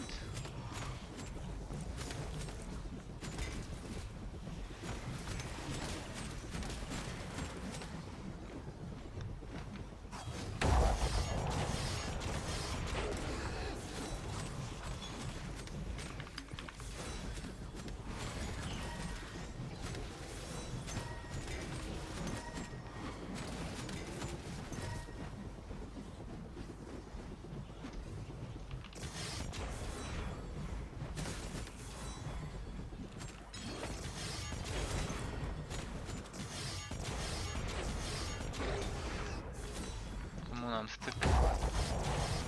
Finally got myself unstuck. Yeah, it's not fun when you get yourself stuck every few meters or so. Thankfully no one kills me. Most of the times I get stuck, I somehow end up surviving.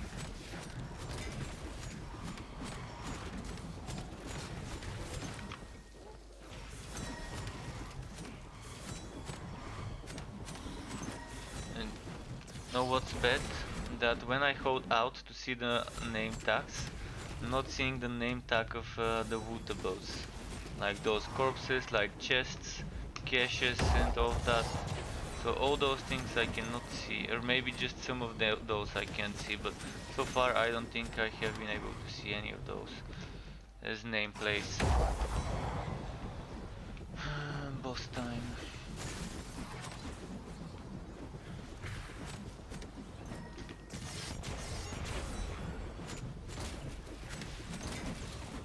Like now I'm holding it, it doesn't show me.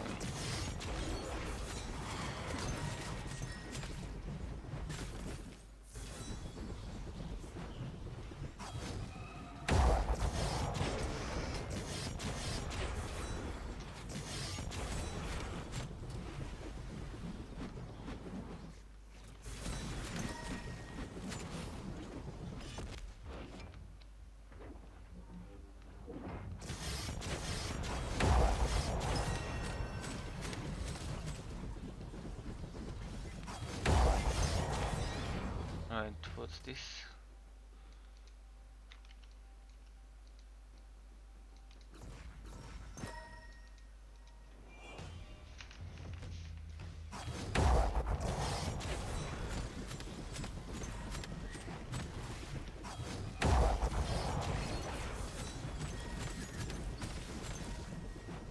Oh wow, keeps getting me back sometimes.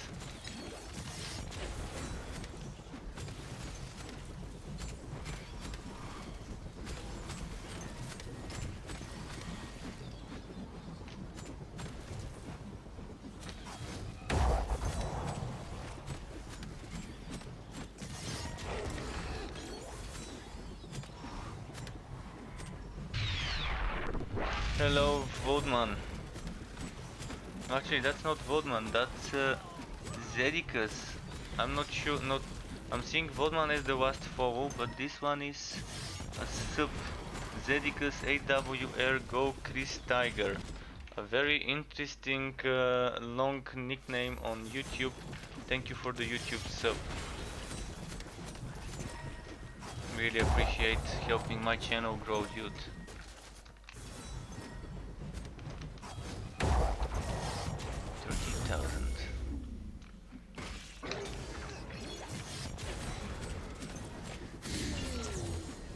Not much damage with this, what's it called? Warpath.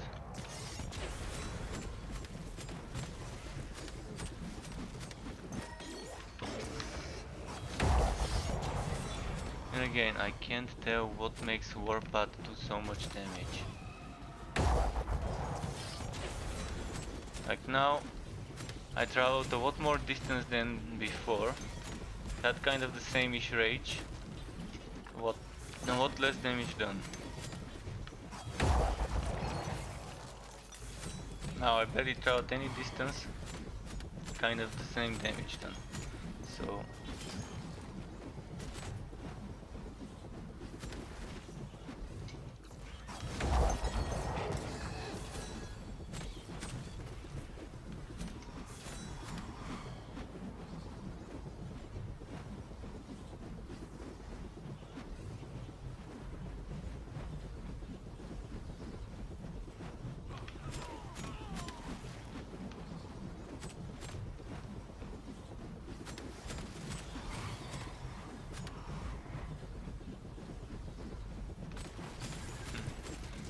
what's this?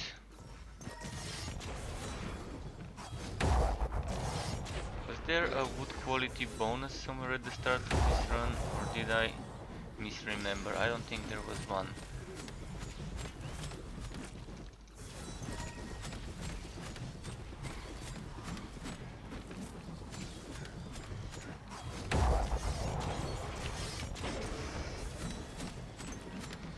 But yeah, another day without this item dropping, so hoping there's gonna be much more balance in the drop rates in 3 days. So hoping about some items to not be things that never happen for your character's lifetime.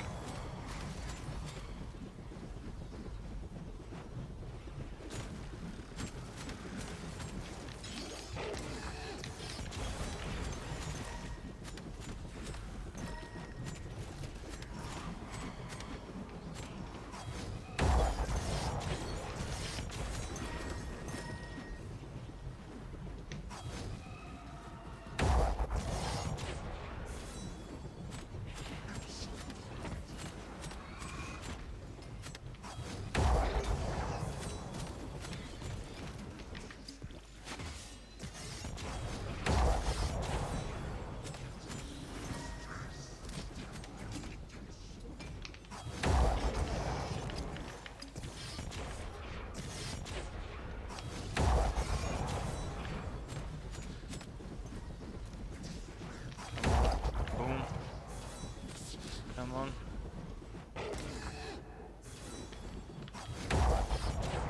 Shit, I can't hit it. Keeps dodging. I keep missing. Okay, now I hit it. Now I hit it.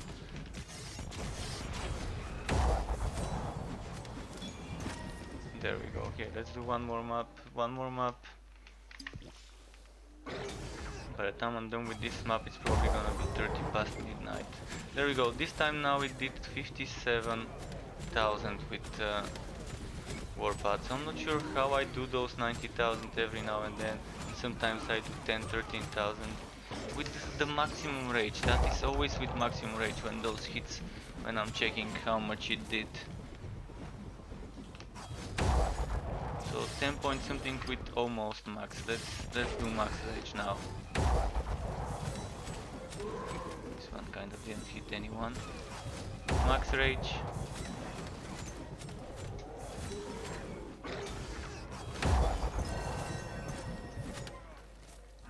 There must be something like some sort of science behind how this skill works. Either this or it's a bug that makes it do completely random damage values instead of being consistent.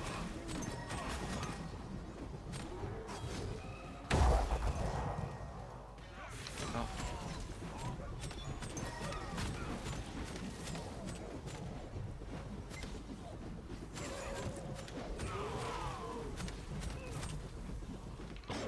Alright, let's keep going towards this side.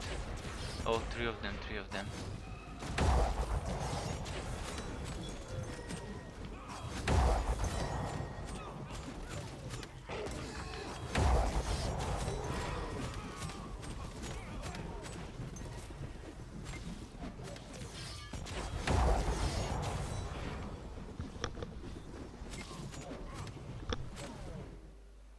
Come on.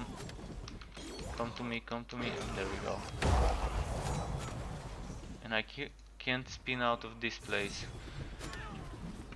Would it be nice if I could spin out of it after stopping to spin, but even then I couldn't. I had to walk normally.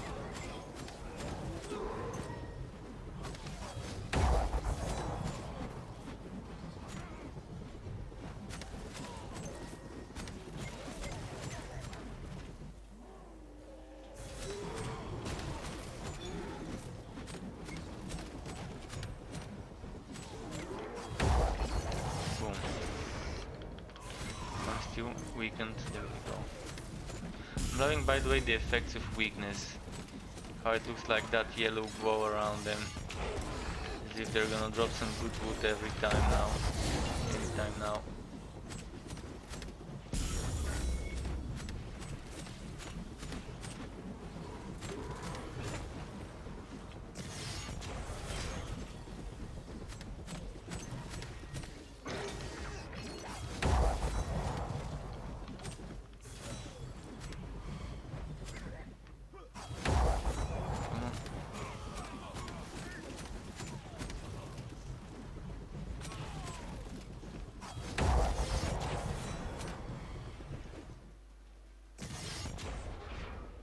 I'm wondering if there's gonna be a list of top targets to hunt in those public zones that drop some good stuff.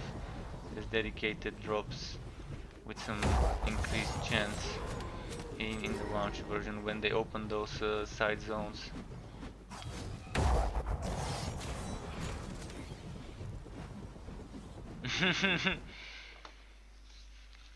After launch, while leveling up, I'm probably gonna be using this while leveling up for some stages. If I don't get good mage gear, if I don't get good mage necro gear, this is gonna be very easy to make on a budget with an edgy or a Rygar's Hope. You can make a very good version of this on a budget.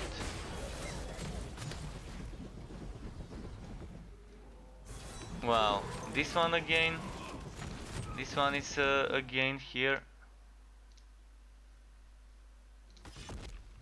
Every fucking day there's one of those, and I have to go and ban it.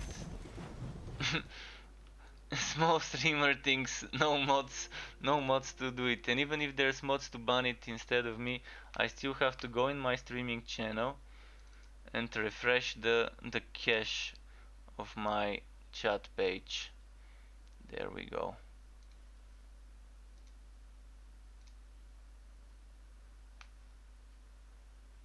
Every day there's one. So there's basically the same bot, just they're making a new account every day. And they have the same list of streamers probably randomly selected. Because it's roughly around probably the same time even. I won't be surprised if it happens at the exact same time.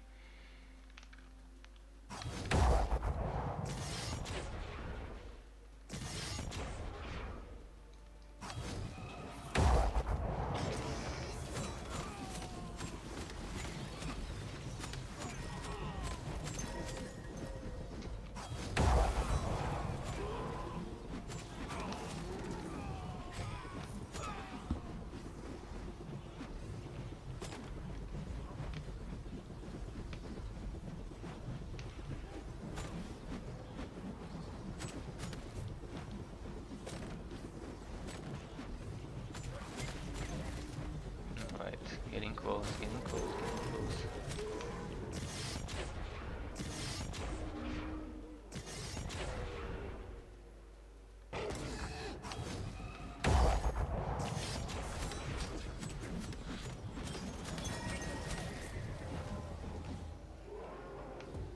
Well, alright, this one is done. Let's exit that.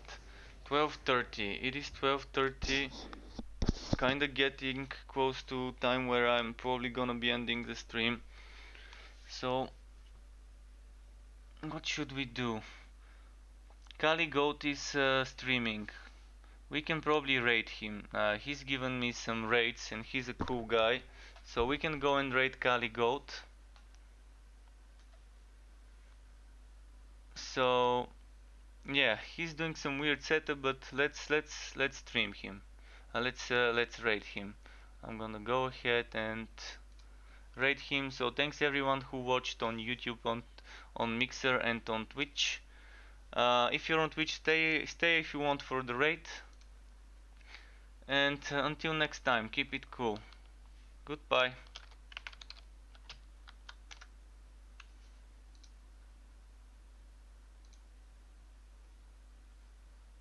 Alright, 9 seconds to raid. 7.